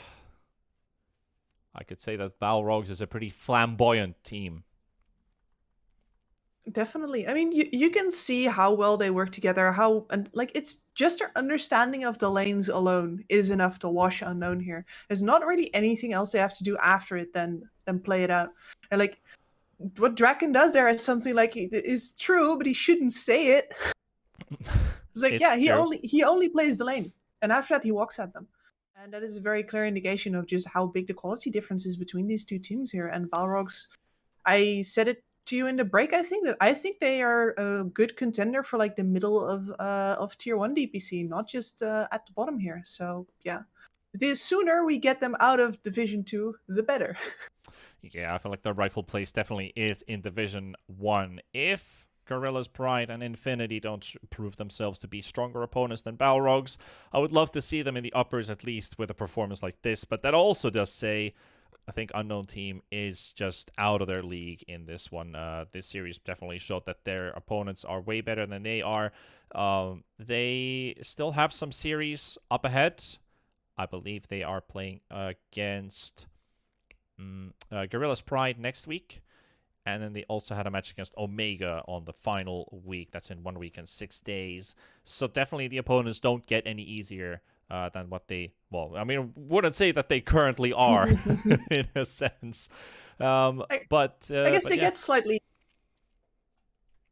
Yeah, I mean, But it's, at least in some spectrum, you can technically measure difficulty. But this game was definitely too hard for Unknown. It was easy for Balrogs, you could say, and they will march up to 4-1. They're now still holding on to their second place in the groups because Infinity 4-0 will be playing up next. So we're gonna take a 1.5 hour break, but if I'm understood correctly, do keep an eye open if anything changed in the schedule. If not, we shall be back in 1 hour and 30 minutes for Infinity, the group leader, versus Omega from the middle parts. And that one is proving to be a bit of a brawl as well, because Infinity, if they can keep up their win streak, they're one step closer to going to the upper division. But we're in the week 4.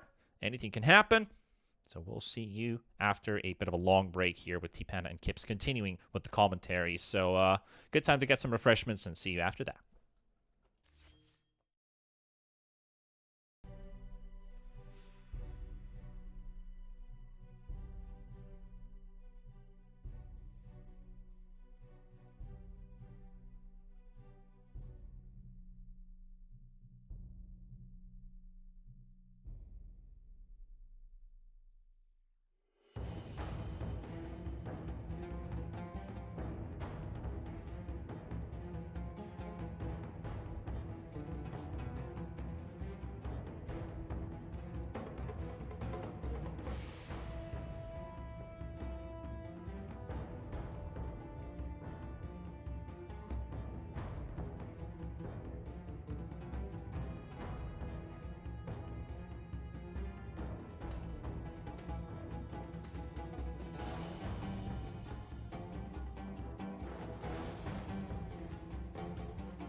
this point, I think we are quite done with listening to the Dota 2 soundtrack and listen to T-Panda and Kips take you through Infinity versus Omega Gaming. Welcome, everybody. We had a long break, but I hope you guys are rejuvenated and prepared because this one, well, we have an undefeated team versus a middle ground team, at least in terms of numbers and statistics and standings and whatnots. I think we can't throw everything down the drain, though, because Infinity looks strong, hasn't dropped a single map so far. Can Omega do it here? Kips, what do you think? Is Omega going to be the opponent to snatch that first victory against Infinity? It's certainly a possibility. They have some interesting picks. They flex this... oh, wait, you don't have the draft up yet, no? They have some interesting flex picks. Ta-ta. One of which is this gyrocopter. They have some more options. They're certainly not as likely to just fall over in the laning stage as we saw with poor Team Unknown in the previous series that we had. Well, Infinity is going to have to witzer about them. They are, of course, the big favorites here, but I don't think Omega Gaming is just going to roll over and hand it to them. Yeah, I don't think anything comes for free, for sure. These two will definitely have to brawl their way through. Not necessarily a easy walk in the park. I think the last time we cast Omega Mingate had a pretty decent time. Which series was that, actually? I think it was against Wolf team, most likely. I don't necessarily remember exactly which one it was. But I have high hopes on this guy. I feel like Mingate played pretty well. But is he the same caliber? That's what Infinity is going to be providing here today with Parker and PP with their main two farming cores of the team. I am very intrigued by this Magnus pick here, by the way. I think that after the Horn Toss stun got nerfed, a lot of teams got too allergic to him, as we see Alina pick. I was wondering where this lady was. She's going to be taking up a lane versus the Queen of Pain, most likely. Or to this Magnus if they swap him around. We have seen more offline Queen of Pain recently as well. But yeah, Mag these days, after the Horn Toss nerf, more of, once again, either a very fast farming core with good initiating capabilities, or of course, a side lane core that's going to help your main core farm. Really relegated back to that role, but you know, there are enterprising Magnus players who still make these skewer plays, and I love them all the more for it now that it is harder. Yeah. That's a good way to look at it. I do like to see the Lina for Omega. Here we talked about in the previous series. Why don't we see it in every series so far? One interesting factor, though, is we didn't get to see Weaver, the hero who has been in every single game so far. So I think Weaver was counted out twice. Yeah, Weaver was completely ignored in the previous series. So that means 36 out of 38.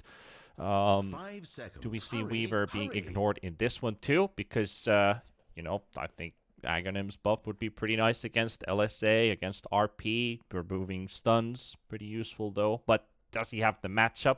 Doesn't look like this is going to be an easy one if he played a Weaver. No, but like it doesn't really have to be normally, right? And I'm always fascinated by these phenomena where there's a break and it's like everybody over Christmas sat around and talked to their families and was like, man, I really don't want to play this Weaver hero anymore. And then they all come back and they start playing again, and that's the topic we always had in our Christmas table. Grandma's like, well, darling, if you don't want to, I don't think you have to, okay? You're like, yeah, and you know what? I don't need to play this stupid bug anymore. Yeah, I make my own destiny. Exactly. Then there's Grandma in the tail. I don't know what the hell you're talking about, but that's fine. You do you. Bless grandmas everywhere. Yeah, bless grandmas. If anybody has a Dota grandma, that she's a keeper. Oh yeah, I mean you don't get to choose your grandmas anyway, do you? Yeah, but she's still a keeper. Like you take care of that lady. Do you think we're going to get to see a Dota grandma in the game though? Because Snapfire is one of those heroes that was also extremely highly contested before, and I have seen her in China, I have seen her in Europe, but so far. You could pick it now for Infinity and go Snapfire Magnus. That would work. If you put Magnus as a 3, Snap as a 4, you have a cookie stun into Skewer, which is pretty handy because you get. It's kind of like a. How do I put this? animation-wise, it's like a reverse horn toss. Yeah, yeah. You throw the You Magnus set 'em, instead then of you Magnus throwing walk the around hero. 'em. Yeah, exactly. So you throw the Magnus in with a cookie and skewer it. Please give me Grandma. Let me be right. Let me get this prediction correct. Give me Grandma. No, that's a different type of granny. Well, Bane, at least, a pretty decent pick here for Infinity. Good lockdown for the Lina, especially. And if you put this gyro as a core, I think Bane's going to have a pretty good game, at least so far. Mm-hmm. Yeah, I don't think he's particularly interesting in one way or another here. It's a solid setup for a lot of these spells from Infinity. It discourages, Omega Gaming for actually grabbing a Soul Initiator here, and they already probably have a Soul Lina or a Core Lina, so it's getting that much harder for them to fill up their slots again with enough people that you can actually jump a Bane, and it puts Omega in this weird passive place where whoever they're going to start have to run at people instead of just jumping, because you can't lose connection to your backline. If there's nobody behind you who can immediately stun the Bane, you're screwed. That's also one great way to cancel Fiend Script. Very big AoE silence, so even if you're glimmered up, there's a good chance you're going to silence the Bane. There's another way to silence the Bane, and that's also pretty good against the co-op now too, so they have an answer to this Queen of Pain. Oh, and these co-ops absolutely hate having to build defensive items right now. I think we see some of them when they're really balling out of control, rush the BKB, and then go for the something like the Shard, Shivas after to really clear these waves. Other co-ops, of course, still the old Orchid build, but what they're not wanting to do is build Eels. And it's also coming down to like the discussion we had earlier on with the interviews. We talked about Kaya and Sanj being such a strong item currently, which is very heavily favored by almost any mid laner or off laner, at least the current ones in the pool, which are being played. Kaya Sanj is such a great item to have as your first item on almost any hero. Dire's ban. Ember Spirit. Not necessarily this guy, but you could make Kaya Sanj work on an Ember Spirit too. Though it works nicely with the Magnus Empower, giving some extra damage for Slate of Fist. Also, he's a melee hero, so he gets a big buff out of it. I would actually be pretty excited here by carrying Magnus, and then a co-op off lane. Yeah. But I presume it's going to be the other way around, with co-op safe lane, Magnus off. I think they have all three of their cores already. Yeah, we'll see if they do. I think that's what Omega's trying to figure out here. They're thinking that there's some supports in Infinity's draft that's still missing another core. This is a pretty free Ember game right now, because if you don't get hit by LSA, you're not going to get hit by anything of these. Sky obviously still has a good silence against the Ember, but Ember's distancing is hard to catch, and you're more likely to die as a Sky than actually kill the Ember as a Sky. Yeah, it's a bit who sees the other first, right? If the Ember gets on top of the Sky with mate, Sky is dead. If the Sky can be in the second line, then Ember actually has a really hard time going in. But, you know, maybe the co-op's already in, and then the silence is spent. You can do whatever you want. I'm just thinking, who kills this guy? Is it just Magnus and co-op with the bursts, and Ember with his high damage output too? Because the further the game goes, Sky's positioning becomes a lot harder. He's still as squishy as he is, and you talked about Ember scaling a lot faster than like some of the other Spirit heroes, because he has that physical damage, which keeps on improving. That's gonna be an issue for the Skywrath to stay alive. He's got that high movement speed, which is his only perk, really. You gotta live with it. Fast as a chicken, like they say. Free chicken. One Man's last the pick. definition of a glass cannon. Yep. Yeah. Off-lane bans. Is this the Centaur now? Because there's a lot of off-lane bans. Possibly. Unfortunately, the Underlord? Kunkka is out as well. No, there's no illusion heroes in the game yet. Yeah. We don't do it. Yeah, you don't pick Underlord into but you could prevent them from getting anything like a Phantom. Yeah, Well, the he's problem already is banned, but the problem is that normally when you do these picks, right, you need to be really sure that an illusion hero would completely wreck your draft, because they're going to pick something else that's going to demolish your Underlord. It's just not strong enough right now, so it needs to point be taken. worth it in order to not get wrecked completely. which is, it's unfortunate that the hero is in that place. I do think it's very interesting. And I would have given a lot of money to see the actual portal appear in pro play, but we haven't gotten there yet because Underlord is in the bin right now, and he's at the bottom of the bin. Well, this guy works against both Illusion Heroes and Basic Heroes. Sand King, Santa King, it's always a nice pick. Pretty stable last pick too to go for. Anti-mage. But I don't think you saw this one coming. Definitely not. Pretty good anti-mage game if you ask me. Looking at the support Queen of Pain. Is that a Quap Magnus lane? Yeah, it looks to be a Quap Magnus lane. Oh.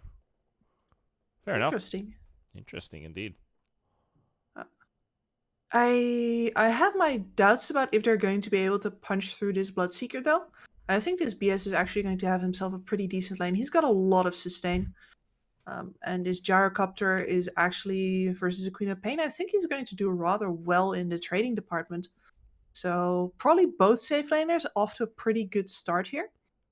And then, of course, over on the mid lane, Ember Spirit can't actually stop off Alina. Nobody can stop off Alina.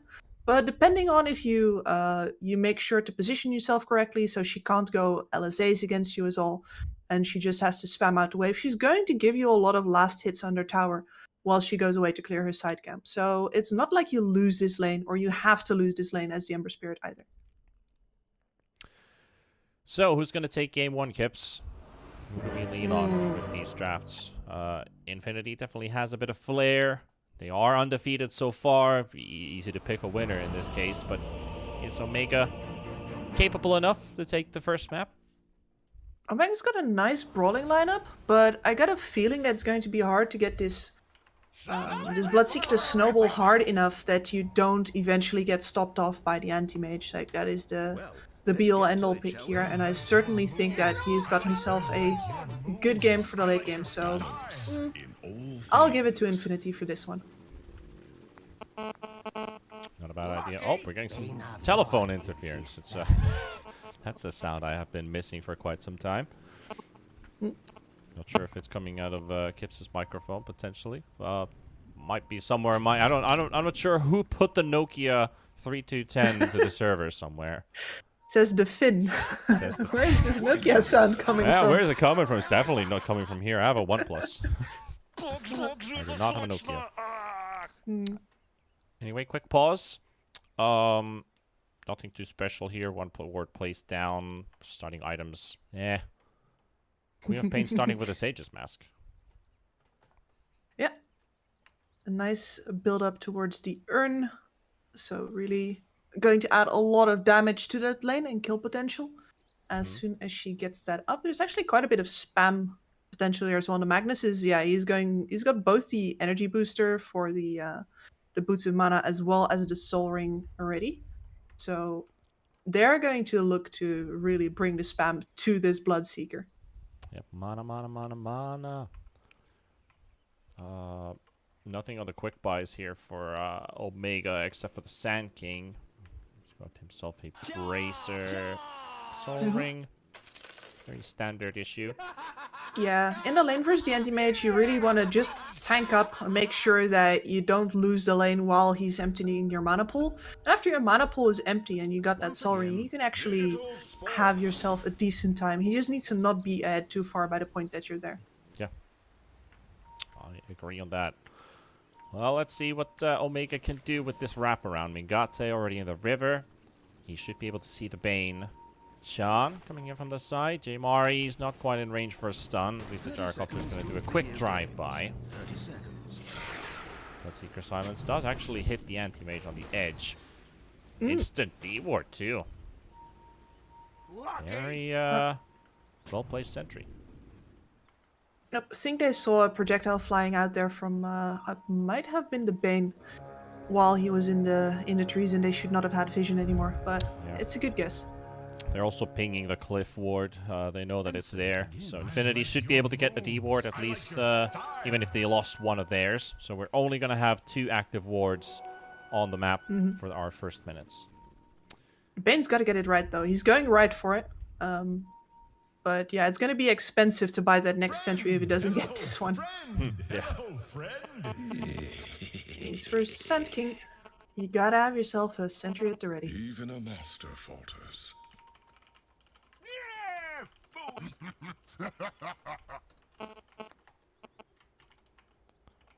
All you have to do is let me in. Well, at least with our couple seconds, until we actually get this laning stage rolling out of the way. Queen of Pain going up against Alina. Very classic mid matchup in a sense. But I don't think there's too much out of the ordinary. I want to see how this Co-op Magnus lane rolls out for Infinity. Since they're up Bloodseeker, you said that they're going to be spamming abilities a lot. Maybe looking at the Co-op build too. Like, are we going to see Max Dagger? Does he want to pick up any points for Scream? So I don't know. Yeah, it should be mostly Shadow Strike levels. Maybe a Blink. And then really depending on how the game goes, you can either start leveling into the Scream or the Shadow Strike. Yano with this Magnus already picking up his Shockwave to start things off with, so no Empower. That also does agree with the ability spamming here. Quap already dropped to half HP. Chan with a support Gyro, dealing some decent amounts of hits here. But neither of these heroes is the greatest right-click when it comes to the early 2-3 levels. But Quap, if you look at this, 3.4 int gain, that's like 7 damage every 2 levels. So that's a very heavily scaling right-click for Quap. Plus the abilities, of course, on top. I mean, the Gyrocopter in his turn gets 3.3 agi per level. Oh, is that first blunted bot? It looks like it might be it. Yes, it is. Oof. What a kill. He goes a little bit too deep. He was hit by Caustic Finale. Just gets stunned up from Burrow Strike, followed up with the Silence. Couple right clicks in. And these guys, well, Sand King and Sky, they definitely hit a whole lot harder than what the Gyro and the Quap do in the top lane. So that's a first blood for Omega. Very important one too, because it's on the anti-mage. Slowing him down will especially help the Sand King out with staying in the lane, because again, we have this problem here with if the anti-mage is allowed to stay in the lane, he's going to drain the mana pool, going to deal a lot of damage to this SK. So you know what? If you just have enough kill threat on him, he won't actually be up in your face all the time. Yeah. Sounds about right. AMs don't necessarily have the most fun time when it comes up against Sand King. I don't feel like a lot of heroes really enjoy playing Sand Kings in the lane. Unless your support is very aggressive. Bane is not getting to play as aggressive as you would kind of hope her to be, because, you know, Skywrath is just simply a much better harasser. So that also kind of weakens the potential of your carry too, with the +4 is beating the +5. But you gotta position up on the Bane. Yeah. Otherwise You always see a lot of these. Okay, now he's very alone right now, and that's actually going to lead into the Skywrath having to intervene. There's another kill happening in the top lane. That's 2 already. But that's also going to be a dead Sand King, because he does actually get himself a Sandstorm out in time. He hit level 3 while Bane was trying to get the kill. Ow, 4 HP. How? Oh my lord. How does this go so close? Meanwhile, at the top lane, I think you were watching that situation. What Yes, went I down was. there, Gibbs? They basically dove on a missile that had gone very far in, and unfortunately got themselves punished. Mingatti was 1 hit away from last hitting the Quap Pamplona, but unfortunately for him, he went down first. That's a great time for the Magnus, who is alone now, though. The Quap has shown mid. Yeah, he's able to skewer himself back under the tower, at least. He's holding on to 2 points currently.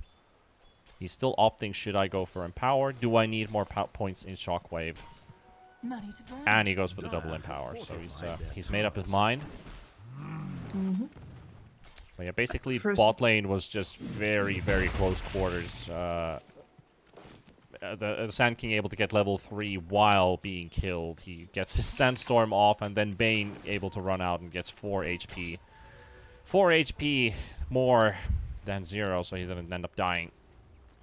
The only point that matters is the last one. Yep, that's it. Quick maths. Bane. This is how I avoid maths. Shadow Strike is there. Bane, he does have Nightmare, but he's going to use it. Oh, high ground miss. Not going to be a second one, though. And obviously, Skywrath, 370 movement speed. You're not running away from this guy. At this point, Lissax is very happy with this lane. Cross the hump. It's going to be flying in. Yep, that's Sol-Ring right now. And the anti-mage, he had a Vanguard queued up until now, and I was going to bring that up, but luckily he switched out to just the upgraded boots. Because otherwise we were going to have words, Parker. Classic caster banter. Bamboozle them a little bit more. Mari, LSA stun. Nice dodge. Dodges it as well. Sees the cast animation go off, so PP able to get himself back to safety. Shadow Strike doesn't quite kill Mari, but he's playing with his life here. 15 HP. He's not gonna die to these as long as he keeps his distance. He's not gonna go all the way back home. That means that Ember is gonna get a free lane. He's gonna hit level 6. He can even go to base to pick up some items if necessary. Yeah, 6 first for Zelina. That's great news for him, and it costs relatively little interference from the supports. Yep, 6-minute action rune's about to spawn too. And there is 3 heroes in the spot lane currently. Magnus is allowed to solo farm with his 3 points in Empower. Nobody's going for action runes, they're looking for kills rather. Infinity, hunting Dark Demon. And that should be a dead Skywrath mage on the arms of Parker. Gods gave up casting for this.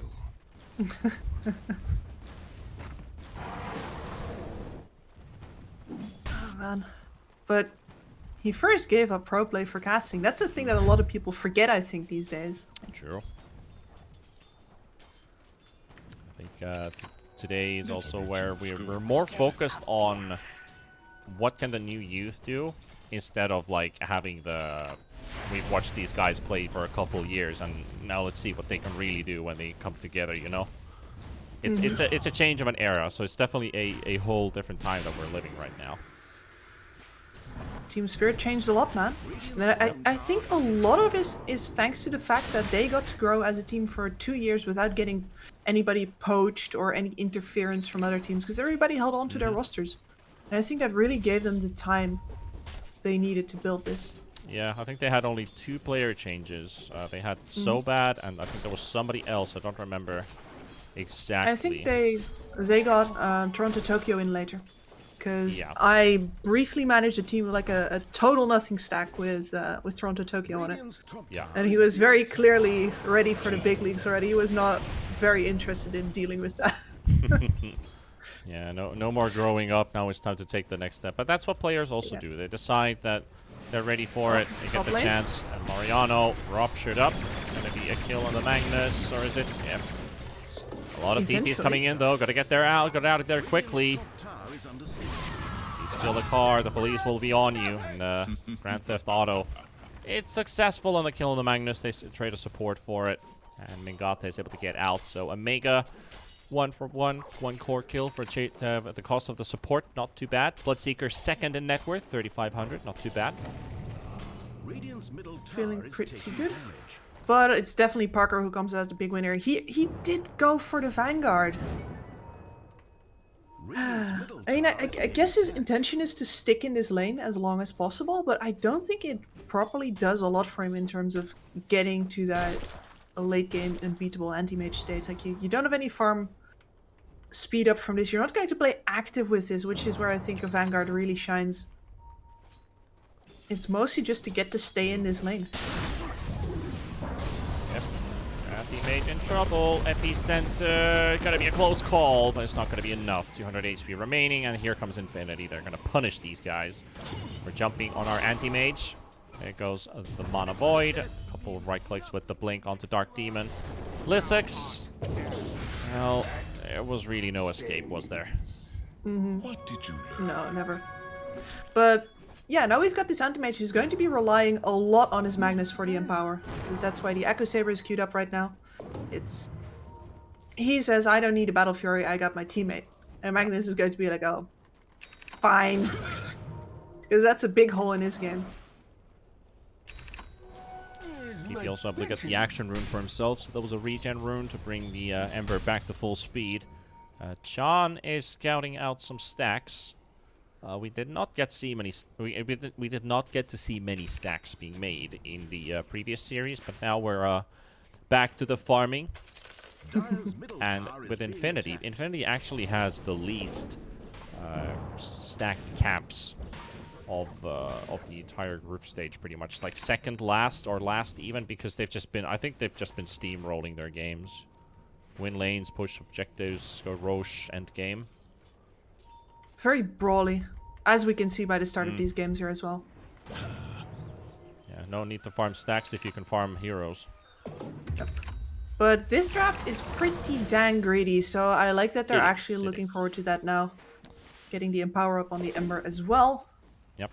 I think we can both agree that Omega should be applying pressure into the triangle. Yep. Well, here they come. Here they come, and PP's there, Silence is there, Rupture. Yep. Oh! Everything. Everything.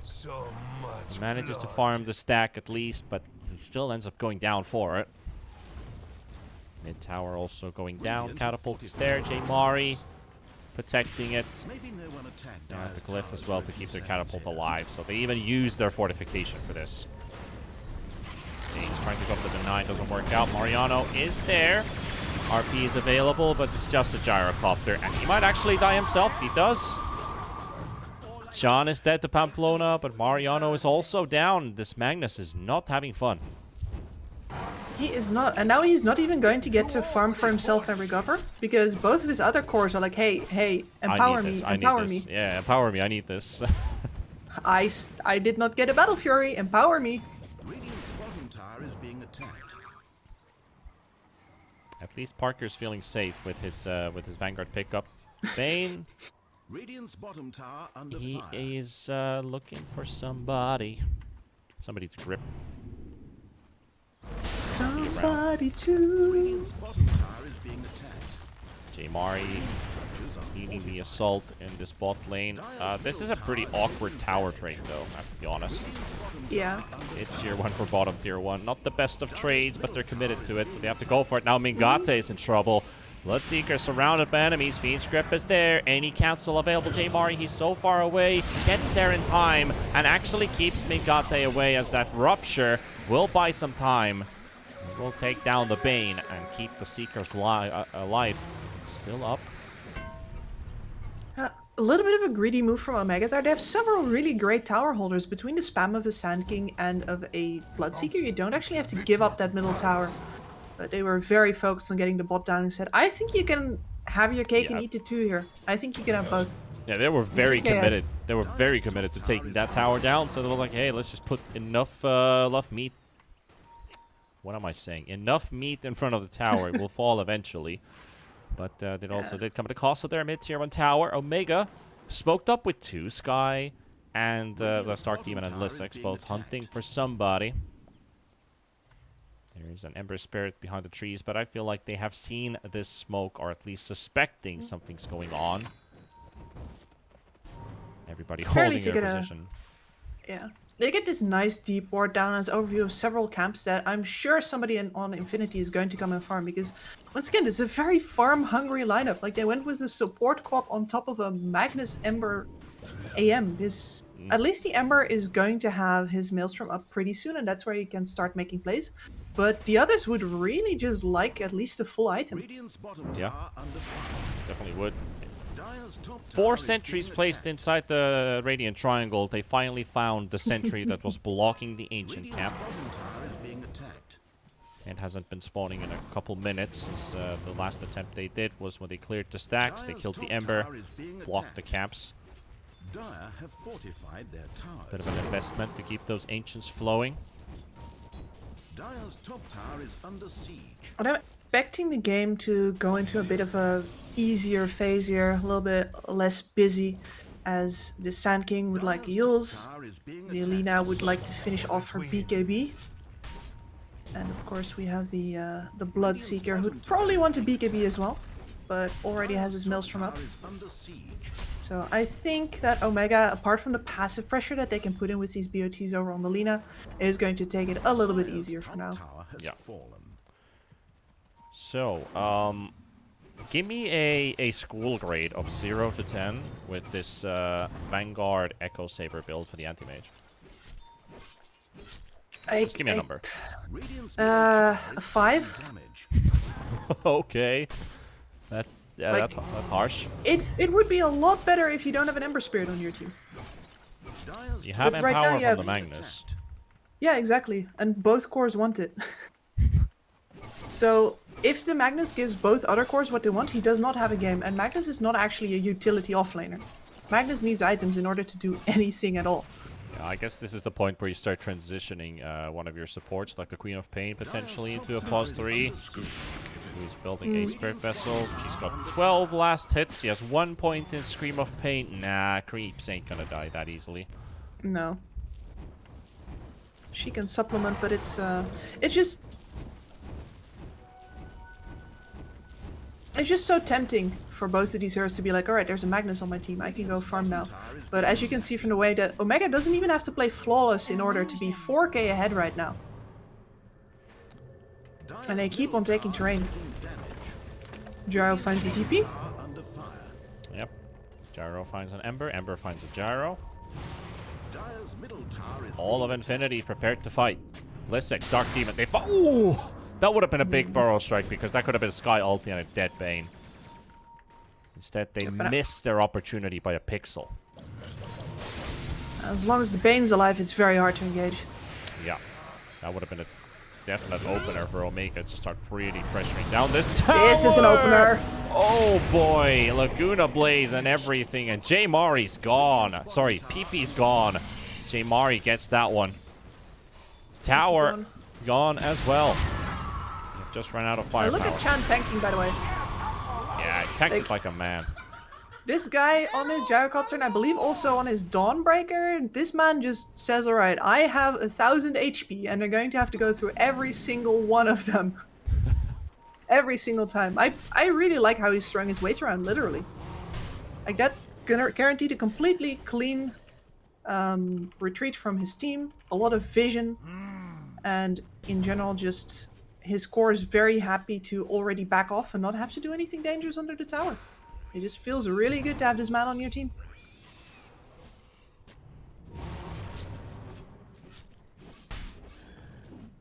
Well, even with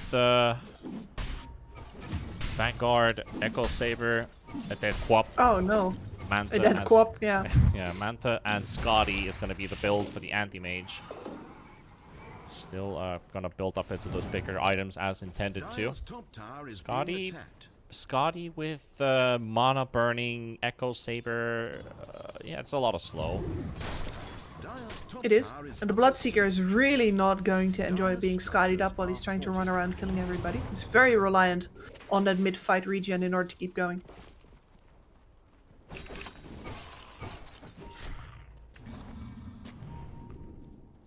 That said, this Bloodseeker has caught up to the AM.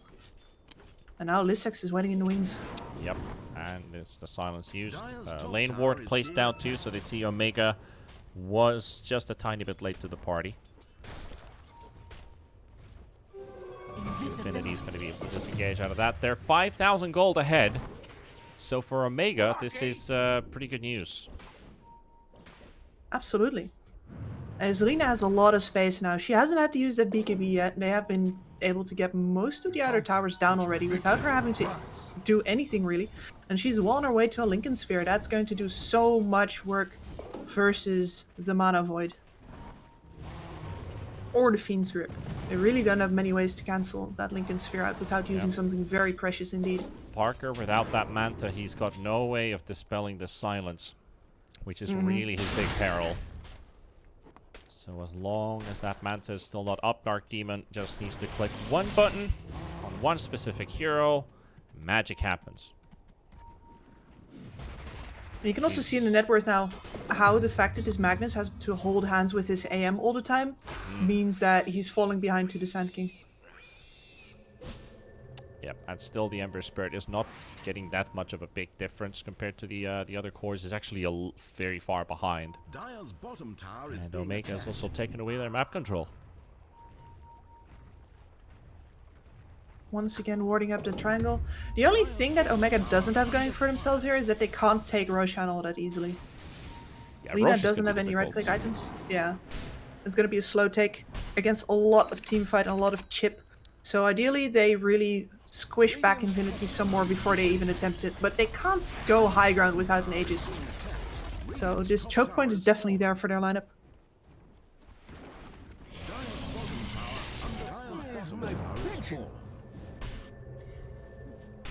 Let's see what is on their minds right now. Omega doesn't quite want to push this tier 2 in the top lane yet. They technically could right now if they knew what the situation is, but they're also thinking about Roshan because they already finished off the top tier 1 tower, meaning that there's that 1 tower less to teleport to, and will be a bit easier for the Dire team to work this Roshan.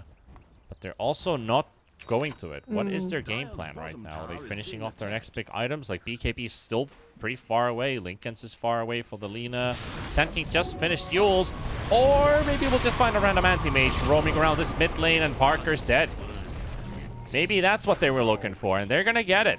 Pamplona on the run, and Bane not gonna be lucky with this escape. Doesn't take too many hits, and Omega find 2 kills. They're happy with this. Absolutely. Maybe they look towards the pits. It's still so hard. The Ember and the Magnus together give enough vision that it's still kind of scary, but you're not going to get a better opportunity than this with the anti-mage dead. So yes, they will.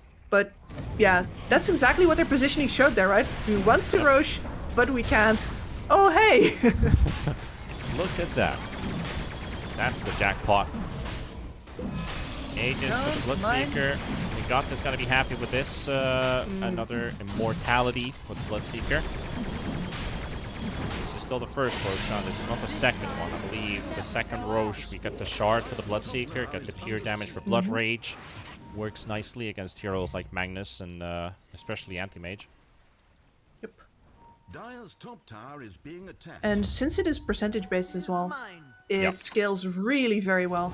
And I think that some people underestimate that. I think Bloodseeker, since the shard change, is actually a very decent late gamer. Yeah, that that Bloodseeker shard will make people shard. Mingate is not going to get to enjoy this Aegis. But he never actually got the Aegis. It's on the Lina, as he's dead. So, so there's there's that. I think I was so fixated on the empty inventory slot on the Bloodseeker that he's gonna get it, and I didn't even look at that the Lina actually picked it up. And suddenly it's a 5 versus 4 fight. Mariano. Oh, they find Jaimari in the back, but the silence on the Magnus. He's not gonna get this RP out. Nothing. And then there's Parker. But they're not really focusing this anti-mage. They know that he's not the prime target to go for. They need to get rid of everything else. First Gyrocopter cooldown used. Dark Demon is down from the hands of Parker. And another one. Pamplona gets Chan. Himari looking for Bane. There's the Nightmare. He's going to be able to dodge the stun. And a secondary stun too. The LSA doesn't even hit, but the Barrow Strike is going to be there. And here comes BP. Just quickly comes to say hi and instantly jumps 180 degrees. Walks out from the high ground. And that's that fight. 2 for 2. And the Bloodseeker obviously died before that. Yep. You can see that with the Lina not actually going for a Shadow Blade, they're actually quite lacking in damage during that fight. They really need the Bloodseeker to be around for that. So they were just dragging the fight, hoping that they could get their Sand King and perhaps even their Bloodseeker back in there. But a bit too long. Oh, they found Jaimari now. Yeah, he's taking a decent amount of damage. RP's there. Protection is there too. Parker. Oh, the Sonic Wave is not enough to kill Jaimari. But this Lina also doesn't have any means of regenerating and healing right now, so they can't quite go for it. But the Rupture is there. They're following the trail. They're finding the Bloodseeker. Parker needs a bit more. 200 HP. Mingate is hungry for this, and Dark Demon is there too. And that will be a dead anti-mage. So this really hurts. Thinking about the epicenter too here. They found another target. Still has that epi. Sean low. Jaimari low. Pamplona. Even also nearby. They actually get the kill on the gyro and get their 2 heroes back to safety on the high ground. But look at Jaimari. This guy has been fighting the last 20 seconds with less than 400 HP. It's pretty insane. And he's just spamming clarities like right now. Like, yeah, if they come at me, I want to have another stun. no fear, or at least doesn't give into fear. Trying to bait out Infinity to make a play. A lot of abilities have been used on both ends, and a pretty important fight for Omega too. Actually, they get enough gold to accumulate 911. So I'm wondering if that is some kind of a state of emergency for Infinity. Not yet, I don't think so. At least it doesn't feel like it. They have been in pretty good control. But if they give kills like this away, then it is maybe time to start calling for some help. Yeah, definitely. What I haven't seen from Infinity yet is a RP, honestly, a big one. They haven't seemed to be in control of getting a team fight to go in a way that Mariano can jump in after and get a couple of heroes that are already engaged. He always needs to be on the front lines right now. And that just doesn't feel good.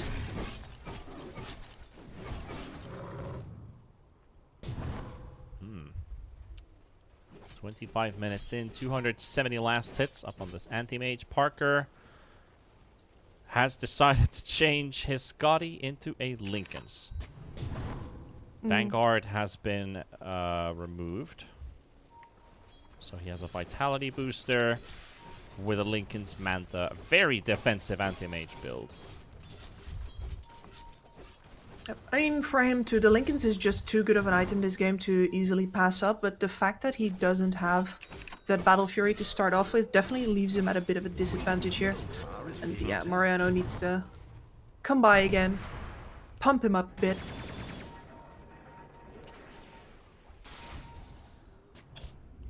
I actually kind of like the shovel on this gyrocopter because you could just rocket barrage the kobold. Usually, it's such a slugfest when you're like, oh, it's a kobold. Oh no, I have to right-click this guy like 5 times. Rocket barrage Just is keep on actually shoveling. useful. Yeah, keep on shoveling those pesky little minions. John, trying to find somebody here in this top lane with the help of Mengate, but there's a lot of Infinity heroes. Actually finds the Queen of Pain in the trees. Meanwhile, look at the back line. Dark Demon's already gone. Very fast kill for Infinity. Getting the kill on the Skyrath Mage. Now it's a 5 versus 4. The defense of this tower just turned into a very difficult mission. And Rupture into a Linken's. You thought Counterspell was there, but yep. That's an ulti tanked. John called that. That's another ulti into nothingness. That does nothing to PP. What's going on here? They're hoping not to have to use the Skyrath buyback. And also, they're hoping not to lose this outpost. Which is something Omega have up until now avoided. Yeah, like they're trying to slow them down, but inevitably they're not able to. This tier 2 is still going to go down in the hands of Infinity, and that's also going to mean their outpost gone. Yep, and that means their rush control gone because they let that middle tower tier 1 fall in the beginning. Bane already teleported bottom, hoping to find somebody, and a dire scan is used. This might be a good bait for Jay Mari. Invisibility. He's under a ward. They see him. Oh, he's got a face grip there, but the instant silence. Omega were ready for it. Bane thought that he had the upper hand, but instead, the 200 IQ play turns into a 300 IQ play by Omega. Outsmarted the outsmarter. Feels bad, man. Oh, yeah, now you have Jay Mari on your bottom tower here with damage as well. Honestly, I have to say that was a brilliant read. Because you could see from Bane that he wants to blow his abilities and he wants just one damage dealer. We're going to get a free kill on a high value target. But Omega was ready for that to happen. And they're looking for more.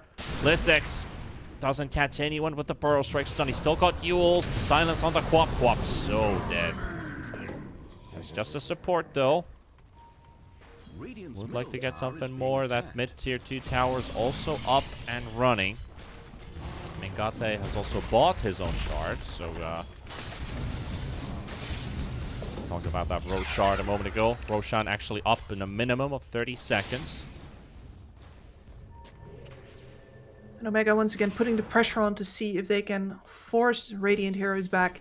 Yep. If they can get themselves enough space to do that Roshan, which they are going to check right now and find to be not home. And by now it's finally an anti-mage game, but it's taken about 5 minutes longer than it would have normally. True. Yeah, Parker is still making it into a game. Gonna have a heart soon. Until near its Well, let's death, see if that none of us suspected the Vanguard was all part of the plan. buried in the heart of Radiant's crew. Because in the end, even if it does slow down your farm a bit, you can still disassemble stuff, apparently. Make it into a useful build, but look at this. Everywhere Oh, there's got an him. enemy, and they actually got the Rupture, but that's just one. They need more. He's gonna TP out. He's in the hiding of the Can't trees. stop him. Mengate is wasting his BKB and chasing a hero he can't get. Meanwhile, Pamplona gets the kill on Dark That's a Demon. big They also got the RP. RP connected onto the Lina. Lina's in big trouble and surrounded. Gets the Laguna Blade to get one, but will lose her life eventually. Another wall is breaking loose here, and Infinity, they just got a brilliant fight for themselves because Parker is still up and running after tanking all those abilities, and Omega have lost 3. Barely a scratch on him too. This is the ideal situation. If you build your anti-mage like this and then they focus you, hell yeah. That feels great. Like, Yeah. they've lost all these previous fights by losing the Ember Spirit at the start, losing a Quap or a Bane immediately.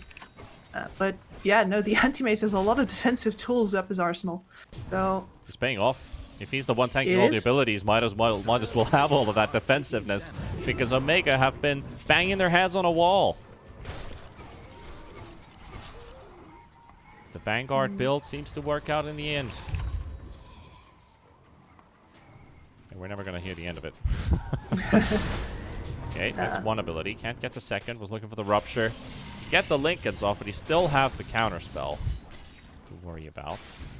10 seconds for Roche to be up. Looks like the fairly fast spawn timer. 10 minutes, I believe. The clock seems to be pointing that way. And he is up. and here's He the is back. smoke. They found a Bane. Wrap around. Yep. Got Infinity's Bane. No buyback Pit either. Physics. Oop. He just stunned himself with the Furrow Strike because of the counter spell. Pamplona.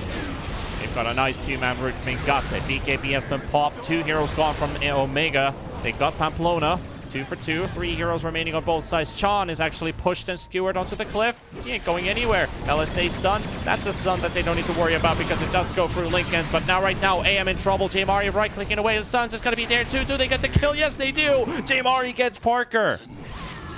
Pamplona looking for some revenge with Mengate, dropping low on HP, but Pamplona's dead. Sonic Wave connects once again. Mengate coming back You into can't fight action. And look at the damage. He does a PP! Oh, my boy. Ember. Jumping it back and forth and getting those kills. He's got that fresh Aghanim's. And would you look at that. He clears and cleans up the crew, and that's a team wipe.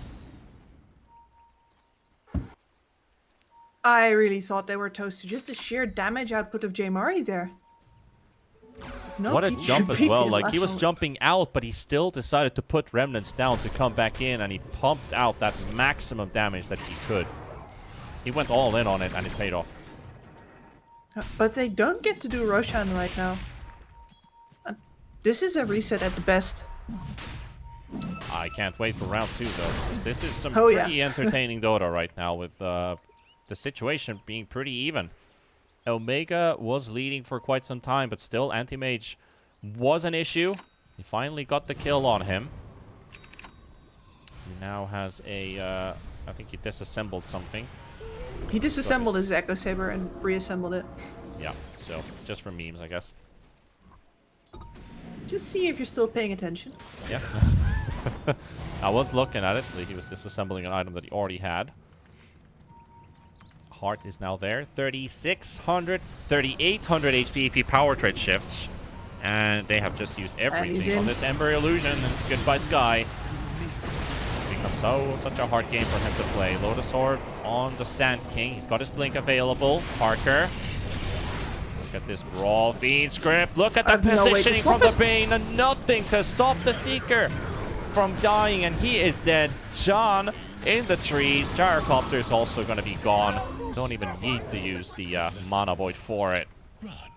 And Infinity just found a really good fight for themselves with, what, an Ember Illusion just randomly strolling around, tanking a couple abilities. Hey, let's go for this one. Yeah, and especially the vision that it gave. I can't believe that Omega was... They can't give up the positioning, right? They need to deal with it, but at the same time... This is not the way, spending several of your abilities in full view. And right now they're just using Parker as a battering ram over on Infinity. They've got all the evidence they need that there's no way Omega have enough damage to take him down. Yep. Unless he gets himself stuck on a cliff. So as long as he doesn't do that again, he's absolutely golden. They just toss him at the enemy. What can they do? They do. Nice attempt on a split push here, J-Mari. Ulyssex gets the tier 3 tower out of the way as that Roshan falls on the arms of Parker. They're going to lose the Sand King for it, but at least they get some structural damage inside of Infinity's base, so they're not giving it for free. Still doesn't quite help their situation. Aegis now up on the Anti-Mage, and Anti-Mage also picks up the shard for himself, so Counterspell.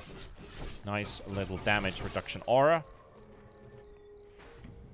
I think I'd like to see the Aegis on the Ember instead. We've already seen that they have no way to kill the Anti-Mage, and if they do things correctly over on Omega, they don't focus him. It's super hard right now to not focus him because he also pumps out a lot of damage, especially on your Skywraths and your Linas, right? But there's no way they're going to be looking to take him down first. Well, now they can freely just put the AM in the front and, you know... Yeah, but I'm saying they could already do that. Yeah, now they can just he has take a heart. nice cozy seat and let Parker do his thing. So, 4 versus 5 versus 1 Dota. That's what we're looking at right now. Abyssal Blade is his next item of choice. Standard on the AM books. We still get a reasonable AM build in the end, which we're happy to see. DD Rune also in the bottom half of the map. Plus, you have this Magnus and the Team Mariano. I was like, ooh, what is this? Should I leave this for my cores? Should I take this by myself? He's thinking about it. He's pondering. He's going back and forth. But it will go for Parker. DP's on top of Chan. There used to be a Gyrocopter there. There used to be. Now, what I think we're seeing here, honestly, is like this AM was always going to be big, right? There's a lot of magic damage in this game. His matchups versus the Bloodseekers, a lot of single target spells. Like, in the end, all roads lead to Anti-Mage here. And he just took a bit of a wonky one. He also has a lot of damage with that DD Rune.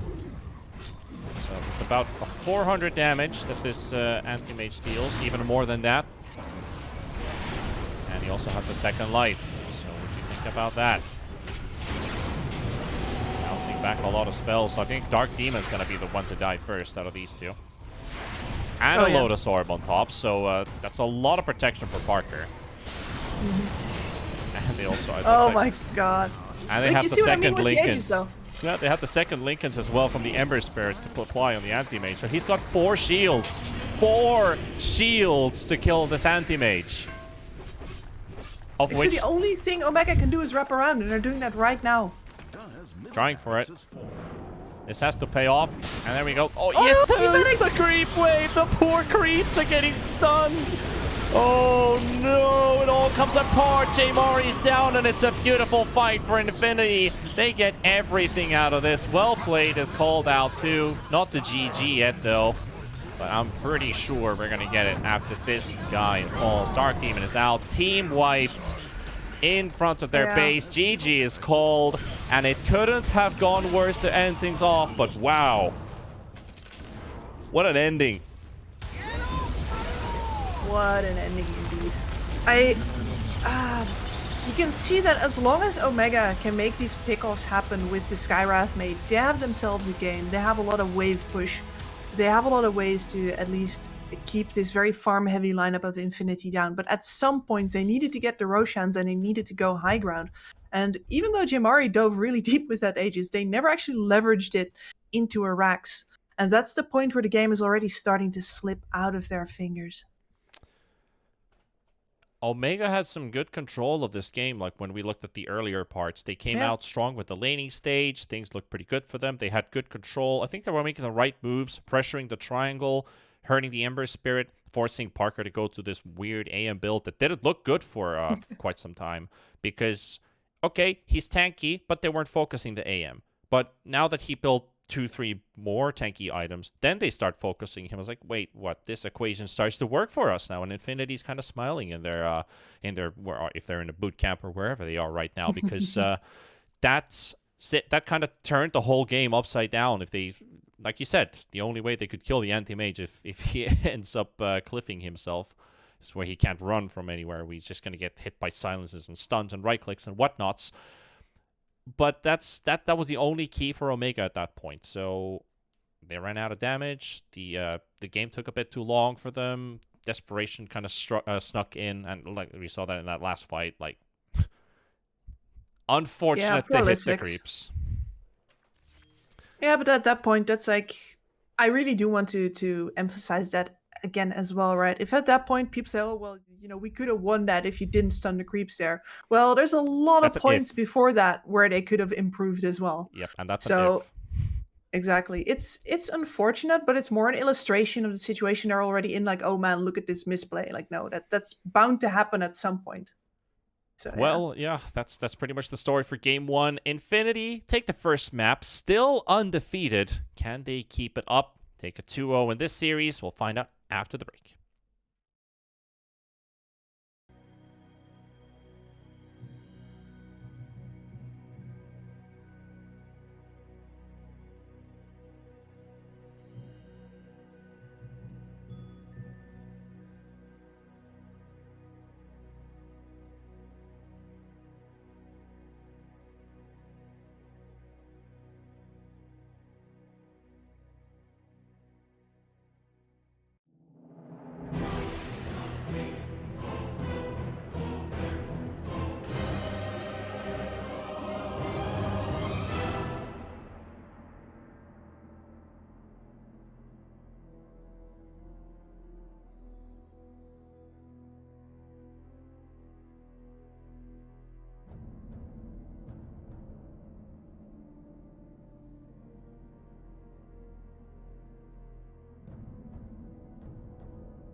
roll. Welcome back, ladies and gents. We continue with DPC and Omega versus Infinity, game number 2, right behind the corner as we have our draft going on right now. Before we dive into that one with T-Pan and Kips, I think that was some pretty awesome Dota that we saw from SA compared to, well, I have to be frankly honest here, but that last series does not compare to what we just saw in this game. It's not the best, it's not the cleanest, it doesn't need to be the cleanest Dota, but it's got that flavor and flair to it.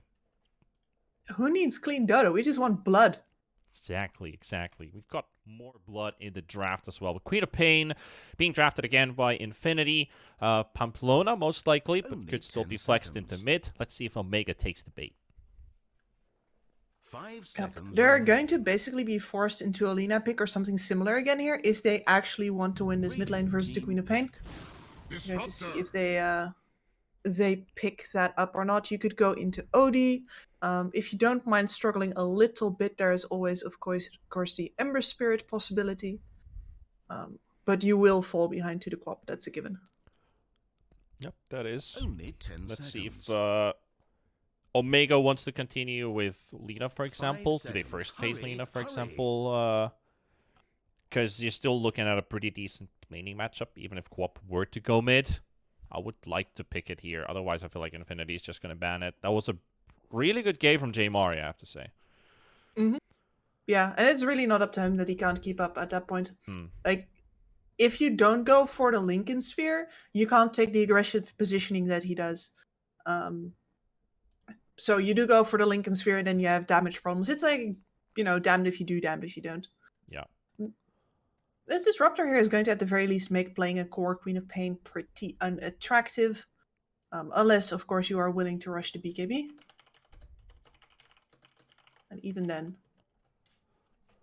you're going to have to BKB a lot of times. You really wish you wouldn't. And Tidehunter. So Okay. finally, an offlane pick before everything is banned out. I mean, I say that we had a Magnus in the previous game, but that's an unusual pick. And this guy usually doesn't make it through the second phase. Yeah, he was a Magnus that wasn't an aggressive Magnus, not like a playmaking 10 Magnus, not seconds the to pick. the flashiest guy on the server. I feel like he was It a was an very empower. 5 very seconds submissive Magnus, so to put it, because he was only buffing his Ember and his Anti-Mage with Empower Yeah. and only showing off for the RP. Yeah. It's like, behold the horn of Magnus. Yeah, it's not like If he's you gonna want be. to. Yeah, exactly. It's like it's given an option.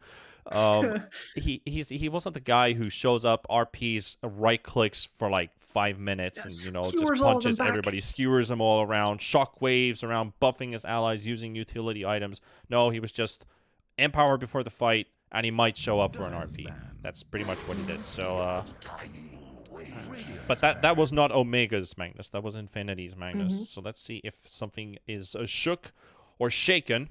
Tidehunter and Undying now brought up for Infinity, so they will continue with their strong lanes presence. I feel like they need to put emphasis into their laning stage, because Omega played very well in the early minutes. 10 Strong seconds lanes, to good pick. outcome, and then it kind of fell flat. 5 seconds. Yeah, like you Hurry, definitely hurry. left the initiative of the game up to Omega for quite a long time with the way that they drafted and then built. So I do enjoy this Undying pick here. A lot more weight at the start of the game. Would make a Lina pick for Omega Gaming once again really good here, not just versus the Pop Nice ban. in lane, but also taking out the Tombstone. But they seem to still be toying with the idea of letting it through. Granny Band, Razor and the Marana Band. Do they want to get something rid of the last game from Infinity? I don't feel like Anti-Mage is necessarily ban-worthy, 10 even if it would be a decent Anti-Mage game. His lane is not the best against the Tidehunter. Radiance ban. And the Bandolina, yeah. They made it too good for themselves. And then Omega is just defending their Tidehunter pick here. No Razor, no Ursa, nobody to completely punish him out of the lane just yet. Only 10 seconds. What's really kind of like making 5 my brain seconds. stir Hurry, is the hurry. standings of the group currently. Infinity being 4-0. If they go 5-0, I feel like they're definitely in top 3. If they win another series, they're in top 2 or maybe even won the whole group because they're the only team without a loss. So if they win Omega here, I could almost say that they're guaranteed to the upper division. Almost. Yeah, I'd say so. I mean, they've already beaten Balrogs, who are, I'd say, the decisive number 2 Yeah. here. Gorilla's Pride might have something to say about that. They still have to 10 play seconds to Infinity. That's the But they last already match lost to as well. Balrogs, so Yeah. 5 that's going to seconds be an remain. exciting one. That's the last match as well. So that will decide if Gorilla's Pride is going to be squeezing in between or if they're going to get knocked out into 3rd place. Because if they lose, then Balrogs go through. At least with the current algorithms of how the points are going to be divided. Second phase picks. Omega 50 seconds. Make your call. Our team are now picking. Skywrath Mage. Stealing picks. No, just No. holding on tight. He's Oh, yeah, he's the had a pretty sides good were game on that swapped. Yeah, sides were swapped, Skywrath my bad. Mage. Yeah. Yeah. Only 10 Like, seconds. it's not as much of a banger of a lane here for sure, 5 Tidehunter Sky. seconds. Hurry, But between hurry. Disruptor and Skywrath, you have so much magic damage and magic utility out of your supports that you can go very... How should I say? You can pick some very blunt instruments for your cores here if you'd like to. I like your style. Just go immediately into the Luna. Moves. I like your I feel like Luna's a bit more polished. Mm-hmm. Blunt or sharp. Sharp, certainly. Undying Luna. Yeah, I think we've seen something familiar. 10 seconds. Or to at pick. least something that resembles with the lane. 5 seconds. Because you have remain. healing for a squishy. And you still have a good harasser. I feel like Team Undying, pick. though, if you're going up against the Sky Tidehunter, it's not a very fun lane for an Undying to be in. But if Infinity, if they work together with the Undying and the Luna, kind of like never let the others stay alone in the lane, I think they should be fine. But the moment one of these heroes is missing, like Undying is doing a 10 pull, seconds to or if Luna is not around when Undying is contesting, like the hard camp pull from 5 seconds from the remain. Tidehunter and the Dive Sky, then back. that's really a point where you strike. Doom pick from Infinity now into the Tidehunter, trying to make sure that that Ravage never goes off. Can't purge off that Doom, unfortunately. Yeah, good luck with that. Mm. Only Omega 10 picks up seconds. if this is a very standard hero pick into a Doom. You see Doom, you go 5 Yeah. Wraith seconds. King. Hurry, hurry. Doom just can't makes deal it with so- skeletons. Yeah, and it makes it just so unappealing to ever drop the Doom on the enemy carry. Like, sometimes it's definitely what you want to do, especially if the rest of your lineup is stanky. You know, you want to ignore their team fighter, you have BKBs, you just kill their carry first. Yeah. It's not going to work with the Wraith King. Radiance Of course, in back. lane, the Wraith King does really well versus Doom as well. Big physical damage hitter. Doom's still a little bit low on the armor side.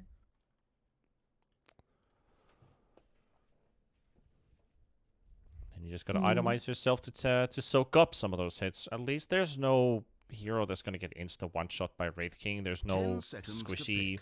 Sky against you, or a Lion, or a Disruptor who just gets one shot. I like your So Wraith King's item build doesn't necessarily need to go for a Desolator this game. I don't feel like that's the one that you want to go for.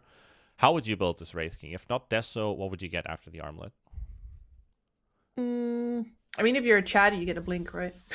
Only Yeah, 10 yeah, you get seconds. Blink, but damage-wise item, like what's your go-to? 5 seconds. Hurry, hurry. It's not a Radiance game either. No, definitely not. It hasn't been a Radiance game for a long time. I don't know. Why am I not allowed to? I just want my Deso, man. That's the build.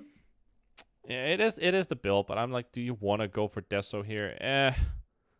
I guess you could. I feel like you just go AC. I like early AC builds, especially if you have a Tidehunter on your team. But sometimes it's often that I'd kind of like the Tidehunter to have the AC eventually, instead of, for example, the Aghanims Would you? build, which is something that yeah, Okay. because you often get roughly the same amount of minus armor out of it, while not really having to do anything for it. All you need to do is be alive, stand near your team, that sort of thing. It's a viable Yeah, alternative. Sure. Yeah, you could do that. I was just thinking if you go like on this Wraith King, if you wanna provide for your team and get yourself a mid hero who also has somewhat right-click damage, you would go for Armlet, Blink, BKB, Assault Cuirass is basically your item build. So that's like the 4+ boots, and then you can look for that one luxury item on top. You have Tidehunter, who could build Solar Crest to buff up some bit of extras here. You could think about, do you want to go for Vlad's? If you don't go for Vlad's, you know, just a basic aura carrier to provide for your team. You could still think about Halberd, for example. Disarming the Luna is not a bad idea. And that status resistance, which also reduces the time of the Doom. But we'll see what they decide to go for in the end. Because they still have a last pick to go for, and it has to respond to this Lesh pick. Yeah, it's not 100% certain that you're going to be laning versus a Lesh mid. It could also still be the Queen of Pain. But after the previous game, it definitely looks like Pamplona is very comfortable on a Queen of Pain support. Probably somewhat less on the Lesh, so... Less on the Lesh. Less on the Lesh, yep. And they banned out this Ember Spirit already, which would have been, at the very least, the best possible solution left versus the Quap, I think. Now... OD doesn't look that appealing in this game. He's the only one of the meta picks that's really left. Yeah, I can't really see anything else that could fit into the fold.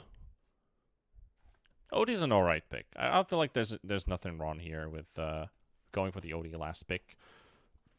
I don't think so either. Like, you're going to lane fine versus the Lesh, but you are going to get shoved in decently far. And the Lesh, of course, is not somebody who's going to rotate and gank, but he's going to take out your tower from under you. And that is something that an OD with the Meteor Hammer explicitly does not like. He wants to be the one to push down the tower, ideally while the enemy mid-rotates or farm side camps somewhere. So these two definitely have solo kill potential on both each other and the towers. And that leaves OD feeling a little bit vulnerable. He likes to be the only one who does that. 10 seconds to pick. Well, game 2 time, Infinity has the chance to continue their undefeated streak into 10 games in a row, or 10 maps in a row. Do you think they're going to be able to do it here? Is Omega still going to offer a challenge? I feel like if they would hold on to the pressure they come out of the laning stage from, able to get those towers fast, they have early Roche potential. Omega could snatch a victory in this one. Could. They could. I once again really like the potential that they have here. They have a lot of magic damage, which necessitates BKBs over on Infinity. And then after that, actually a lot of minus armor coming out from the Titan Wraith King. So as long as they don't get too far behind in this game, if this Luna Doom don't completely walk away with the farming game, then they actually have very good damage and utility scenarios for all throughout the game. I'm just worried that they won't be able to keep up with Parker. Well, they're going to have to find some tools for it at least. Because this one's not going to be handed out for free. Infinity is a tough opponent. Omega's going to have to look up whatever they have in store. They have some powder still in the shelf that has been waiting for the right moment to be used. Omega on the Radiant side this time. And I think we had some play with numbers. Let me double check that again, because I think we were talking about win rates. Well, yeah, Omega had a 20% win rate on the Dire. And they have 75% on Radiant, so with the maps that they have won, the majority has been through the Radiant side, and so far, maybe one of their better drafts. Maybe the stars align. Yep, very possible. Like, the kinds of follow-ups that they have to this OD imprisonments are actually pretty scary. Like, you can isolate somebody out, drop the Static Storm on him, drop a Mystic Flare on him, drop a Ravage on him. There's a lot of big hammers to fall here onto Infinity if they don't back each other up immediately after they get caught. Sentry has been located.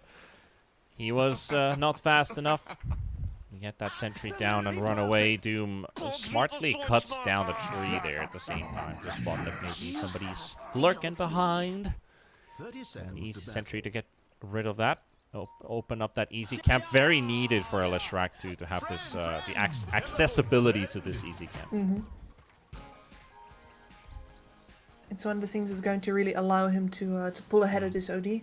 OD clears it decently, but since he has no AoE capability anymore, It does take him longer. I found a quick observation about some potential looming chaos in this map. If a taunting Wraith King approaches a taunting Leshrac, what is the music genre that's playing? I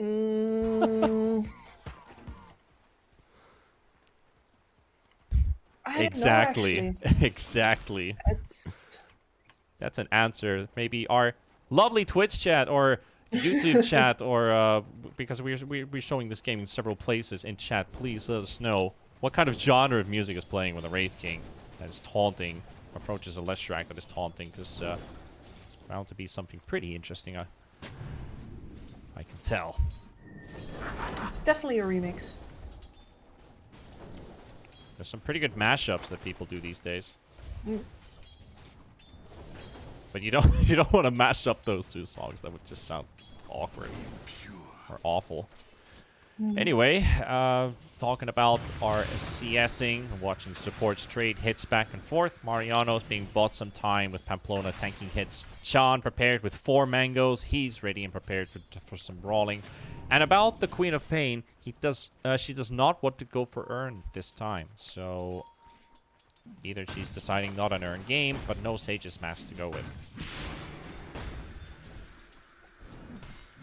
I wonder if she doesn't really see the kill potential on this lane, what with the Wraith King being about.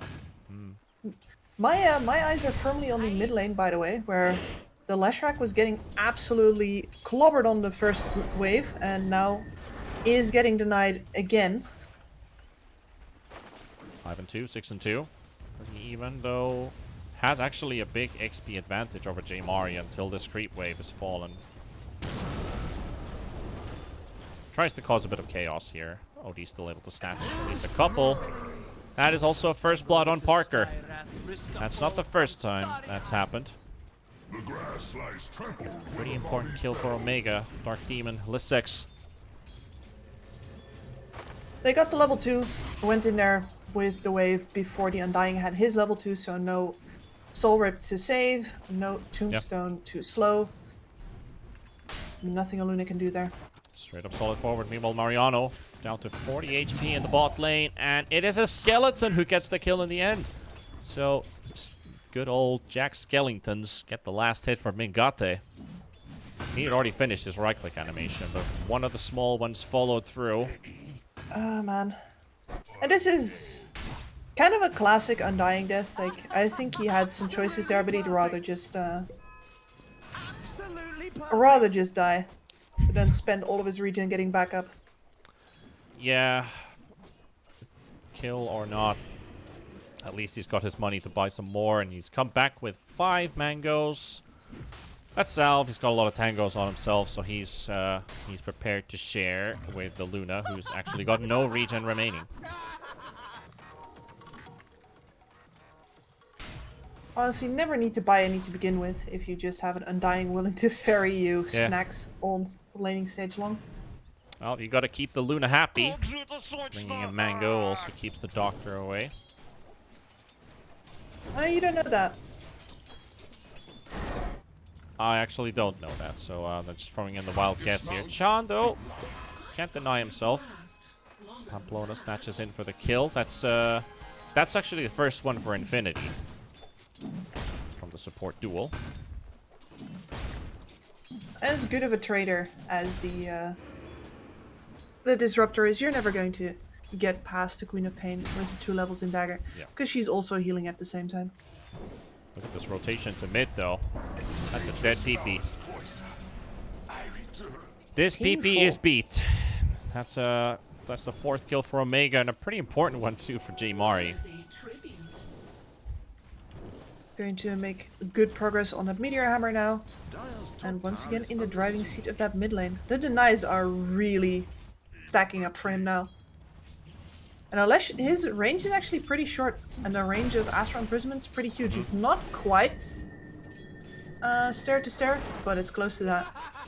There's no way for him to get close without actually getting imprisoned.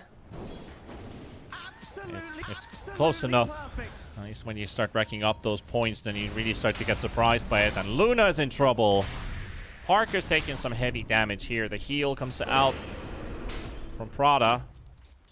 But Parker actually lives through it. Salve used and forced away. Dark Demon used everything in his mana pool on this attempt onto the Luna. Sorry, the Luna. Very close one too. But no cigar. Magic Stick is doing so much work for her in this lane. Yep. I'm surprised Luna didn't actually max out the wand. So being cost efficient and just keeping the stick, and Dark Demon also finds a courier on the way. That's the little bounty hunter eliminated. Please let this one be the last. Over on the bot lane, Mariano actually has himself a value point in the Infernal Blade. You sometimes see it get skipped, but for something as tanky and well trading as a Wraith King, it definitely helps to get that 1 point up. And they're actually going for him now. Yeah, they can, and he's trapped. He's body blocked. And slowly burning. Burning, and the Infernal Blade gets the last tick. The Ring of Fire. The Ring of Fire, indeed. Kill for Bane. Bane. Doom. Top lane, Lissix. Almost the same thing. Lissix down. That's a bit of a surprise. I think that's, well, this guy doesn't have any mana to provide, so wasn't around the area. Had to go for the action rune towards mid. Realized that there's no supports around the area. Mari is able to get the arcane rune. Losing the tide's a bit awkward, but it's not the end of the world. Meteor Hammer is now ready in the OD. I believe so. That should be all the pieces. Yep, all the pieces are on the courier. Perseverance ring is also up. This is the moment where the co-op really has to calculate. Again, Kips, do they fight in mid? Or does she rotate elsewhere and maybe forces her tower to go down to the Meteor Hammer? Well, she's a support this time, so technically this is all PP's problem, but PP emptied his mana and his health pool, so he's firmly outsourced his troubles to this position for co-op. Yep. You deal with it. Flash is going back Tower home. goes down? Your fault. Oh, she might go down. Yeah, it's a lot of damage, and it's gonna be enough. Oh, he drops one hammer. Does he drop the other hammer too? Yep. Tombstone is down. Dying is ticking, and that's a double kill. And a tower. OD is gonna be happy with high. this. Oh yeah, he's on top of the world right now. Yep. Very happy Tano. Deny range tower though. Yeah, I'm actually surprised to not see the OD just... Yeah, there we go. Walk up, hit it. There we go. Middle tower has fallen. Still the tombstone down for a couple seconds too. John is like, what are you doing, Dark Demon? That's a lot of gold right there. Yeah, that's the grumpy support. It's like, guys, come on, sharing is caring. Like, should help out with this stuff. Nope. You are +5. You do not have priority. Illusion and once is again, there, and Flesh in a bit of trouble, but can't get the hammer yet. Yeah, the ward is given away. That's actually a bigger loss here, because you don't get to kill this hero. 3-man smoke under a ward. They've seen this one coming too. But did they? I mean, they were under a ward. They still get the Luna. No. Has to dodge the split earth, and there's no static storms, so Parker's actually fine. This might cost them their other aggressive ward as well. Interesting. Another attempt from Mari. Pamplona goes for the slow. I feel like they've actually had enough of this. PP with the Pulse Nova doesn't have anybody to jump on him though. And I guess they're distracting attention away from this Tidehunter on top well enough, but it kind of bothers me that these poor supports are running around mid both with level 5 when they'd really like to get level 6 before they try this. Because there's no kill threat right now, not really. Nobody on Infinity is going to die unless Sanity's Eclipse comes off cooldown again. Oh, Silence is connected onto the Queen of Pain. PP now finds Disruptor. John, nowhere to go, nowhere to run. Too far, too deep for a Disruptor to be. Tano, he's a bit far away. Maybe he can focus down this Tombstone. There is still Prada to throw in a heal onto it, so they can't quite get this on the first try. But it's only one extra hit recovered, so Tano will get this one in the end. Let's look at net worth too. OD up in front, Doom following right a couple hundred gold behind. I feel like every core is there except look at how far Leshrac is. He has fallen. He has Yeah, fallen and indeed. once again, the support rotations from Omega really making the difference for this mid lane. Just like in the previous game. And it doesn't really seem like Infinity has an answer for that. Dire's top tower is being attacked. PP is gonna try for Lissex on the top lane. He's all on his own. Defensive Ravage. But does PP stay? Yeah, there was backup on the way with the Sky and the Disruptor. But that's Ravage actually gone. Meanwhile, Tano, he's got the stun on Parker. That's a dead Luna. Rada's also there.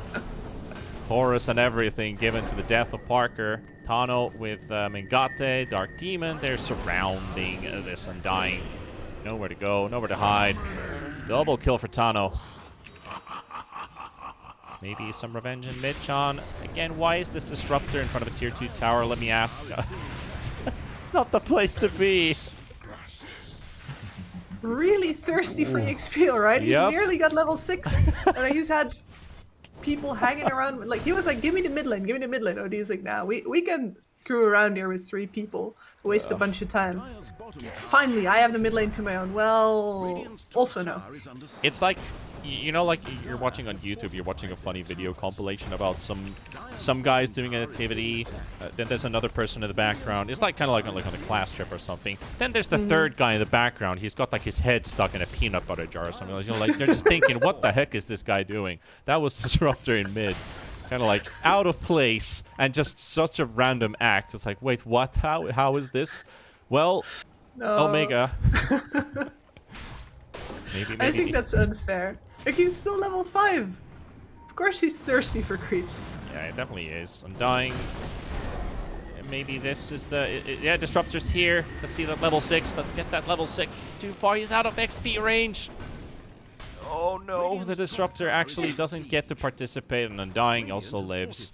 He's still level 5. He needs 15 XP. I was meant to have this. I think we're gonna have to start some kind of charity here. Yeah, charity drive. Yep. Give Chan 6. Give Chan 6. Radiant's top tower is Counter under smoke. Books. Infinity. Books for Chan. Nope, that's just wards. What if he gets the... He has to Counter wait for ward? He has to wait. Oh, yeah, true. No, no, not the level 5 Disruptor. Not the level 5 Disruptor. Please give mercy. Sean. Oh, no. Poor man. There's an OD offering himself up in the mid lane, and they're cutting behind him because they think somebody is farming in the trend. It's Dire's just bottom him. tower is being attacked. On the positive side, because he did not hit level 6, he respawns faster. Dire's bottom tower He's going to be under straight back in fire. action. And Tano has been spotted by PP and by Mariano. Look at Lissex. Look at the confidence on this guy. Walks in for the 3-man Ravage. There's the Static Storm. He literally killed a creep. He's got his ulti off, and it pays off if they actually get this kill into this rack. Mengate, she's being chased around. He's being poked around. Mariano is down too. Doom has been used on the OD. Mengate is about to drop for the first time, as he does. Surrounded by zombies. They're all gone for now. There's even a salved up Undying right there, healing in front of the Wraith King. Lissex wants to keep the front line covered. Radiant's This bottom fight tower seems to be under over. fire. Lissex does spot the Undying on the edge of the Roach Pit, but he's already gone. Tombstone is also out of the way. Well, that's level that. 6 for Chan. That's level 6 for John. Yep. He got himself more than 15 XP from that team fight. Regeneration. A little bit overzealous by Omega. I think they really underestimated how tanky that Leshrac was going to be with the hood up. So pumping most of the damage into him only to find out that they don't actually have enough. And that's a 5v4 as well, because the Luna is never involved in that. She's just been farming the triangle and at the same time. So even though the Doom goes down there, it's not really a win for Omega. Yeah, Parker has been improving her standings. Currently 3rd, or at least tying up the lead in net worth by just a couple gold, a few pennies. Lissex is being focused on here in mid, looking for split from PP, but not quite getting the distance closed. Tide is also 150 gold short from a Blink Dagger, so he doesn't need to do those ballsy, I'm the king walking in the hall room. Dire's bottom tower. Yeah, but he's But right it there, worked isn't fine. it did work. That was a risky wave to take, but you know, if you can get away with it, that's actually farm denied from the enemy as well. TP? Oh, that's a dead Lesh. You ain't coming out of this one. No matter how many TPs you're going to be getting, this Lesh is dead. And a Tombstone also kind of given by Prada for Lissex. Pretty And tanky, of course, max level Tano is the Tombstone. one to yoink in between. Free money. That's a 4-staff. People have been spotted. Parker, Pamplona, they've got TPs coming in. Lissex with the Blink Ravage. Look at that. Look at that. That's a work of art. They're going to go straight for the Luna. Parker's down. And again, you've got the Meteor Hammer ready. If this connects, Pamplona is actually going to blink out just before it connects, but the glimpse is there. He's under the tower. And he's glimpsed back, and that's a double kill. Lissex, beautiful timing there. Getting the Blink Ravage, the Blink Dagger just freshly bought into 2 kills. Killing Parker, the big Luna. And Omega into the pit to take Roche. Yep, with the freshest of Desolators here as well. I mean, that team literally Deso. flew this in. Yeah, I did not want to entertain you on that. Like, he's gonna buy it. I saw the Deso earlier and I was like, I'm just gonna stay shut. Nobody's gonna recognize that. We have been talking about this. And getting to come back immediately. But we have the Desolator on the Wraith King, so that's gonna make it a lot easier with the quick burst damage that they require to finish off targets, which is nice to have. And now with an Aegis up on the OD, Tano has got some insurance. He's 503 currently. Parker, Pamplona coming Might around. need it. They also, Prada have here, but 4-staff is there. Mariano, So Blink on his Doom. Blink stun, hits the Wraith King. Queen of Pain, very low on HP. Pamplona is about to fall. The heals are still pumping in. There we go with the Sanity's Eclipse. OD's gone. Tombstone also cleared out. The slows will diminish, and I think Prada might have overstayed his welcome. Just a bit too long. I think they were doing something on the comms, but he wasn't sure if we're going in or not because there was a Lesh in the backline of PP as well. Oh boy, would you look at that. Omega finding 3. I gotta say, that was just so unnecessary. Dire's top tower The is under Pop dies, they get this blink in and a Doom. As soon as you don't drop that Doom over on the OD, right then and there, you disengage with everybody. You don't come from the back anymore, you don't stand around there with the Undying, like, are we gonna go in on my 5% health? No, it's over. He didn't do the thing. He didn't do the thing where you listen to your teammates. Don't go. Don't do it. Well, like, you need a Doom on the OD. I can understand holding it because you want it for the next team fight. Drop it on the Tidehunter or something, but that does mean that this is not a team fight. Sky is going for Aghanim's. Nice. Bold? Yeah, I mean, nice if you Bold. can afford it. Might see a change of plans at some point. He's already got Rod of Atos built, the most necessary item to get the full combo out with the silence and his ulti. But getting double spells?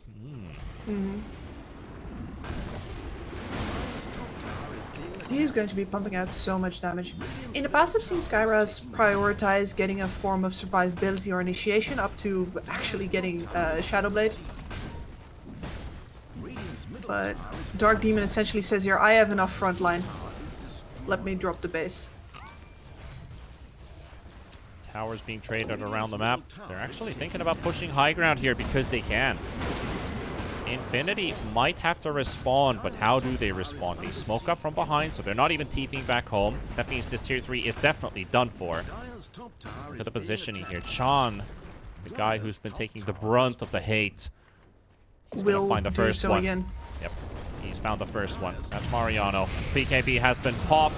They're gonna focus the Disruptor, but he's also being saved by Tano. And there's the Blink stun with also the Doom coming out. John is down. PP is also inside there. Doom is taking a lot of damage from that Sky ultimate. Got this about to pop for the first time. OD just needs a couple more seconds. Ravage coming out from Listix. BKB popped by Parker as well. And Wraithing trying to focus his attention onto the Queen of Pain. And that is at least another save coming out from the OD, keeping him alive for a bit longer. But the OD is also popped. And there's the Aegis now being used. And Dying goes down. 2 heroes dead from Infinity. Still up with 3. Omega also up with 3, but they pretty much used everything. So that will be it. 2 for 2 plus Aegis burnt. And a Rax down, unfortunately. And the Rax, yeah, that was the range Rax at least. So that's something. Got that pushing wave on the top lane now. And yeah, the Luna there, honestly saving the day, recognizing that this Tide is going to have a blink now. She needs to have the BKB pop before he's in there. And that enables them to keep the stand going. At least the graphs have been going their way. Infinity actually had a pretty huge... Okay, never mind. I'm going to take the word huge back because that's just 200 according to the graphs. Gold might be looking a bit more, but XP is not a lot. So that's just a couple hundred experience on both sides. This is a very, very galloping graph. But 3,000 gold for Omega. Win percentage looking a bit scary for Infinity, but we still haven't seen the best of this Luna. Approaching her level 3 ulti. Has the highest level in the game, and Infinity possibly the biggest smoke of this game. This might be a game saver. Possible if they find anybody, but Omega should be out of there already. Tano's moving out. Haste. Like this OD is the target, but so hard to catch them. It's all down to Mariano. Scorched Earth being used. Movement speed is being applied. A smoke being used. They're coming in from the back. Do they catch them? Do they spot them? Thank God. They're too fast. Very close, but too fast. Too fierce. And now they smoke also ends as well. PP's on the high ground. Migate's there. Read Now it. they see the Parker sees it, and the stun will come out for the Wraith King, and also now PP taking the charge onto the front line, and that's a first life gonna be almost gone from the Wraith King, not enough, and a nice ulti from Chan. They also got the run onto the Queen of Pain. Pablo gonna get blown up instantly. Odie dropping the ulti. And it's a 4 versus 5 Infinity with all the chasing. They end up losing a hero. I think they're still okay with this. They get to re-establish vision in the triangle, they get to actually push out their wave somewhat, and make sure that they have a way to engage on the Roshan again after Omega moves back into their jungle, which they're going to do immediately. They still have vision here. I was meant to have this. This is all just prep for the next Roshan. Dark Demon, hello. Whoops. Yeah, he walked into the wrong neighborhood. Okay, that's a Who crit. walked into what now? That's a crit. PP doesn't get the split earth stun onto Mingate. Oh, that Wraith King hurts. BKB forced out, but no, look at this guy. He's just right-clicking through it. OD, he definitely has the damage for it. And that's going to be another one. Pamplona, this time he ain't going to be blinking out of this one. The last time he did get glimpsed back to them. Doesn't matter because they can just finish the job where they started it. Yeah, I think it's pretty cute that Chan puts up the kinetic field, like... What's that Koff gonna do, walk away?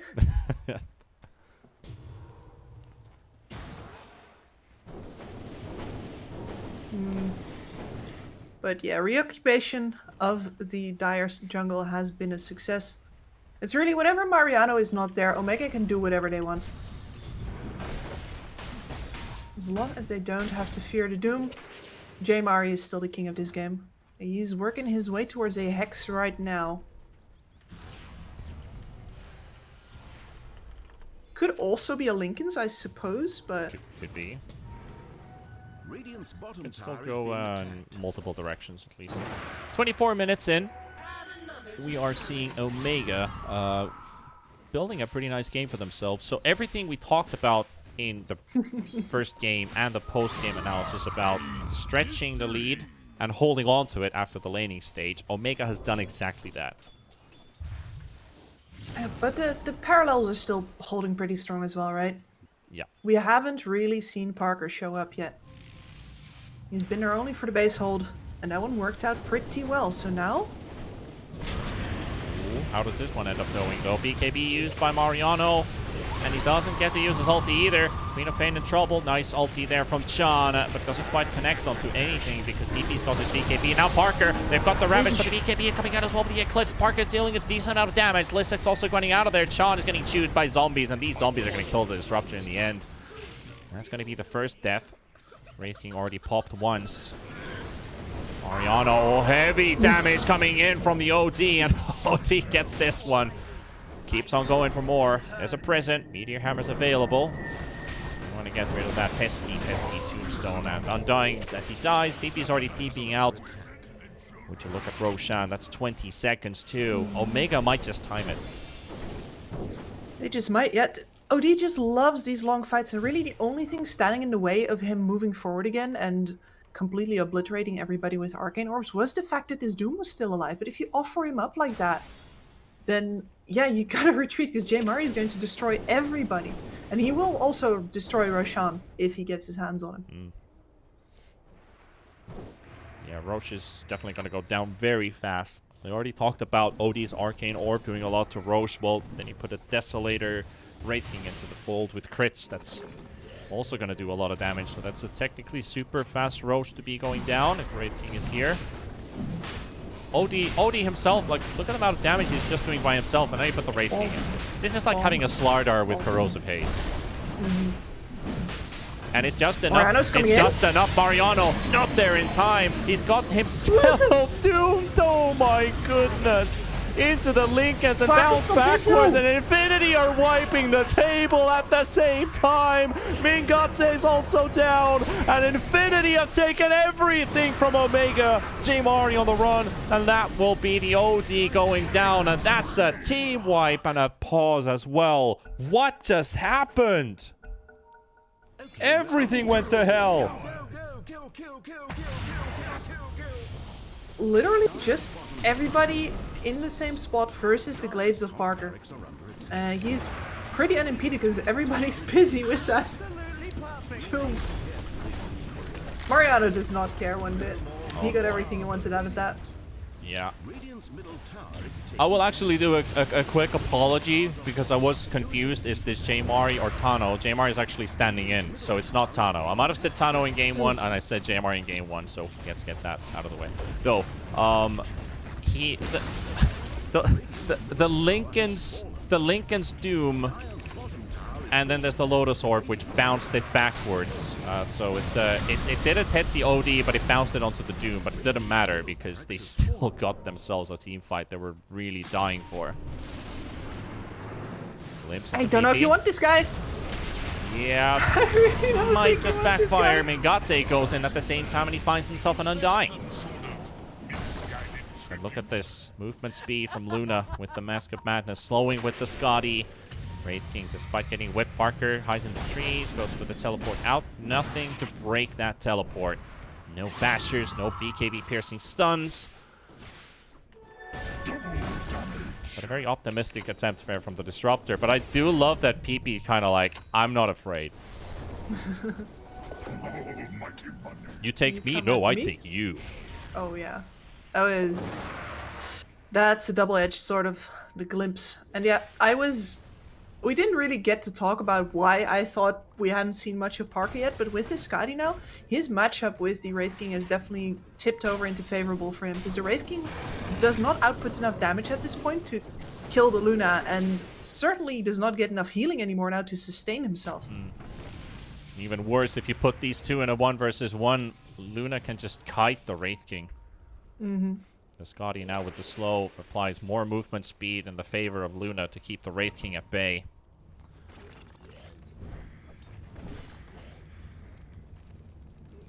Pamplona is also thinking about going for a pipe, and that pipe can actually play a really, really big role in terms of soaking up the damage from Static Storm, from Sky, and from the OD ult. All of that. Yep. Pipe in general is so expensive, but I think in the games where it's good, like here, it is still completely worth it. It's just that they don't really have anybody who wants to build it right now, so it's the co-op's job. And she's gonna take a while. It's a bit of a steep climb from leading 4,000 to now being behind 4,000 gold. But money is just money. It's just an indicator that Infinity has never been out. Never been out of the game.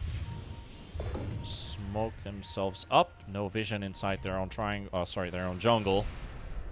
There's a Sky in the top lane. That's a start. Pamplona could technically maybe look for a solo kill because she does have Yules, able to get rid of the silence.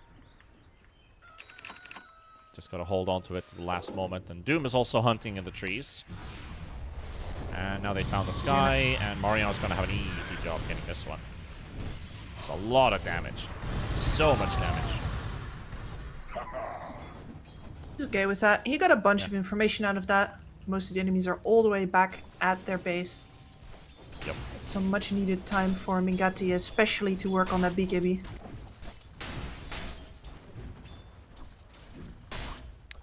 What's J Mari's situation looking like? He's 9-1 and 8. He really needs that BKB. So close to it too. No buyback available with the money given. Regeneration. We've seen J Mari play. He does not quite look like the guy who cares about buyback all too much. He'll play on the edge. He wants his items. It's sometimes the hard decision between do I get a second life, which I'm probably going to force to use anyway because I'm going to die in the team fight, or do I use BKB to keep that one life more precious? Exactly. And with OD, where you want to fight these long fights, or you want to build up your mana difference, it is really much more valuable to be alive in the one fight. Yeah. You're not a Storm Spirit. Or by BKB, die and not have buyback. Yeah, I don't BKB, die, and don't have buyback. Yeah. Why is my core not buying or using BKB? BP finds J Mari. Lincoln's pop. Doom is there. And OD is in big, big trouble. And a world of hurt. He gives up. He knows there's no running from this. And that is a passive Midas inside his inventory. Passive 2 parts of his BKB. We were talking about this. He has no buyback. Yep. No buyback. Luckily for him, the waves are in a very favorable position for Omega right now. Yeah, there's only 3 people on the server who have buybacks. It's the Doom Disruptor and the Tide. As Omega sitting inside their base, Infinity have taken control of the map.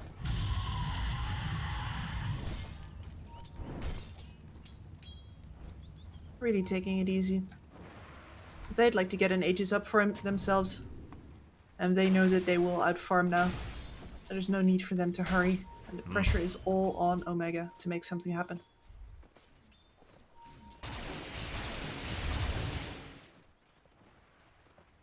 Leshrac has been doing some great work here in this game.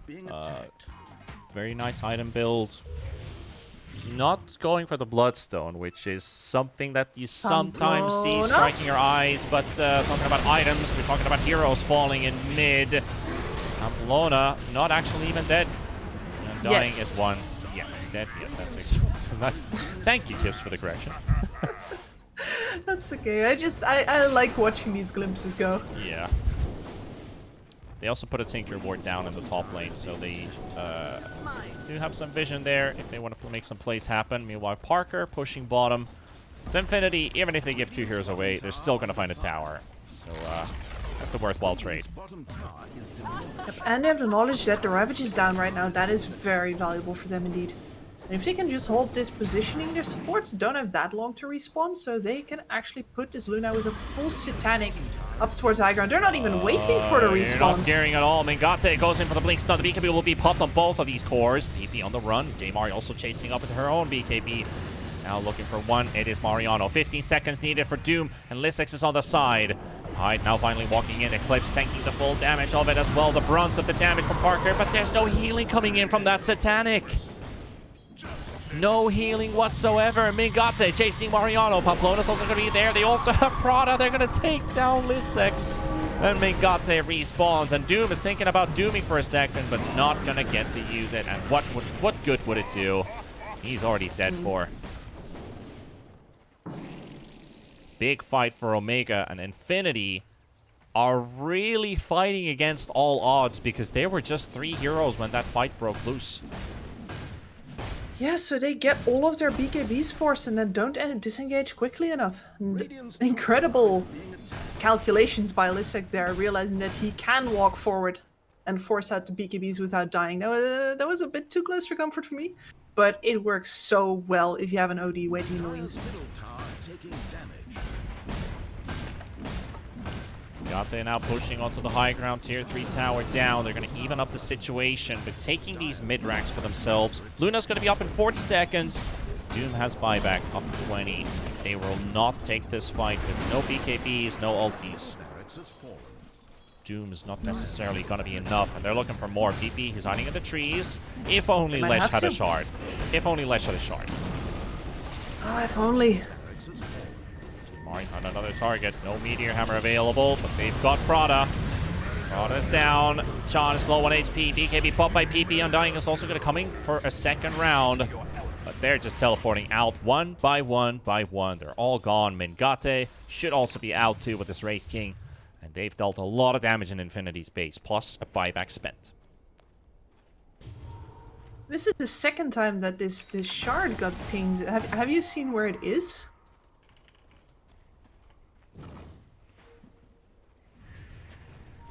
Sorry, this feels like a tangent, but there seems to have been a Roshan shard that nobody took over on Omega. Interesting. Kinda wild. Anyway, Infinity's not gonna be happy with that sequence of events, and now they're staring down Mingati. Okay. Talk about confidence. Wop is down to half HP. Mariano's already had his BKB up and running. There's the Ravage. Onto 3 by Lisix. And Doom is dropping low. Lisix is down to Migate's fighting for his life, but that's only his first one. He's going to come back and rolling for another round. PP comes in for the stun though, but 1 versus 4. Wraith King has been sacked and ransacked. Buybacks from the Tide, from the Doom. That's a 2 for 3. To the roast pit they go, but they can't contest this. Not anymore, no, not with the ults down, and especially not with Mingati missing. And so we swing to the other direction. For now. And I guess it is a blessing in disguise that Mariano didn't actually have to use the Doom there. Otherwise this buyback would have meant a whole lot less, and we maybe could have seen an actual contest. But now they have it for a possible high ground siege or for a possible pick-off. Dire's top barracks are under attack. Great work from Omega though. Like, you can see how hard it is for Mariano to actually get that Doom off onto J-Mari. Always going to be the Lincolns, plus the Lotus Orb, plus a 4-staff to the high ground, a whole bunch of people body blocking him. And the BKB of Mariano is just running so short that it's getting easier and easier for him to get silenced and ravaged as soon as it's over. Yeah, but it's the same situation for pretty much all the cores too. Like OD is also being a bit more susceptible because the charges are running down. Same for the Wraith King. Fights are becoming more and more intense and more impactful on both ends, and this really raises up the stakes for abilities like Doom's Doom, because when you don't have such a long BKB timer, it's easier to get the linkings out of the OD. Yep. That's a very fast tier 2 tower down. Leshrac and Luna, they definitely push very fast. Oh. The Disruptor just got the final part of his Aghanims. He bought it at the opponent's shop. And we have a Hex now as well. This is a big surprise. Two big unpleasant surprises. Now it's just down to using them correctly. Tombstone is placed down. There's a baiting Leshrac illusion playing around in the front. Do they focus on that one? They've silenced it up, and they focused on PP's illusion. Meanwhile, PP, the real one, shows up on the Skywrath, and that's going to be Dark Demon down. 70 seconds. Call Disruptor's dead too. Mingata with the BKB, and Infinity might just be doing it here. Such a simple play. And in their eyes, it feels almost a bit too easy. They've gotten the supports out of the way. They've burned some ultis, and they're looking for mega creeps here. At least now Lissex goes on PP, who might have just stayed a bit alone. Look at that! Lissex gets another one with a refresher. taking down Pamplona, but still the Doom comes out, and a refresher for another one, potentially getting some more. Lisex is gonna fall, Doom is dead, Odie's dead. It was just a tiny matter of fake hype in a sense, because it really didn't deal any much of a dent. Infinity is gonna take this one, and GG is called by Jamari. That's a 2-0, and that's a 2-0 in style for Infinity. Absolutely, and I can't help but ask, did Omega just lose to an illusion bait twice? Twice. Not just once, twice. Yeah. And Yeah. it wasn't necessarily like the only moment where they could have taken or switched the game up, but it's very, if I had a coin for every time it happened. It's weird that it happened twice. It is. It has been a pretty weird day in total, but that's what we get sometimes. SA delivers. We've had some fun moments for sure, but Infinity, with just that one team fight in the end, it actually becomes the game-turning win. And we talked about that when I said the game-saving smoke, which they never actually got anything out of, which definitely could have been the moment where Omega's either going to snap the back of Infinity and end the game themselves and tie this up. They never got to it. They never got to it, Kips. They just kind of disappeared. For all the moments that they got great counter initiations and made sure that the Doom didn't end up on Jamari, they still didn't actually manage to convert that into a proper advantage on racks and a proper advantage on the map. And in some ways, of course, with the scaling of Infinity, again, just like in the first game, it was always going to happen. We were always going to get at a point where Infinity just has too much farm, gets too much out of it with their heroes. The amount of damage that the Lash pumps out alone, we've seen it absolutely shred through Omega. But there were definitely bright lights for them here. Omega, not that easy to put down for sure. There's a reason why they have been holding up pretty well, at least in terms of the mid-grounds. They did get beaten by Gorilla's Pride 2-0, Balrogs 2-0, and now by Infinity 2-0. But they still have to play against two teams that are probably either around or below their pay grade. So Omega could still be holding a good solid spot in the middle half if they just keep their grit together. I think Jamari played a pretty good series overall today here with his OD, especially in this last game, despite not scoring a victory. So there's a lot of promise for Omega. I think so as well. It's just they really have to work on converting these advantages that they get, because it's clear that in the transition out of the laning stage, in the first couple of team fights, they really know what they're doing. They definitely do. But hey, Infinity, that's 10-0. Not a single map dropped so far, and undefeated. They're looking to go into the upper bracket right now. One more victory, and they've already solidified their spot, because with one loss, they will tie up with Balrogs and Gorilla's Pride, at least if they go 6-1 as well. So they basically just need to win one more series, and it's almost ready for them. They're ready for the upper division. You could say it's the upper bracket in some sense, because you're going to start scoring yourself some DPC points and really start your road towards TI. Yep, and I'd like to see these guys go up against the upper division, just like I said about Balrogs earlier. Both of these teams seem pretty ready to bring it to some tougher opponents. So let's see if they keep it up. Let's see if they do. Our day is coming to an end. We have finished our 2 series of SA today. South America shall continue in 2 days, where we have Interitus versus Wolf Team. And I think Wolf Team is one of those teams that has underperformed in their first 3 weeks. Let's see if they've got their packet together, start getting some games in the bag, as they had some very high expectations, but they haven't kind of proven to be on that level yet, just quite so far. So we'll have to wait and see if that's going to be the story for them. Do they get dropped out of the second division? Who knows? I mean, that's up in store. So don't sleep on SA, because SA has always some great moments, as always has.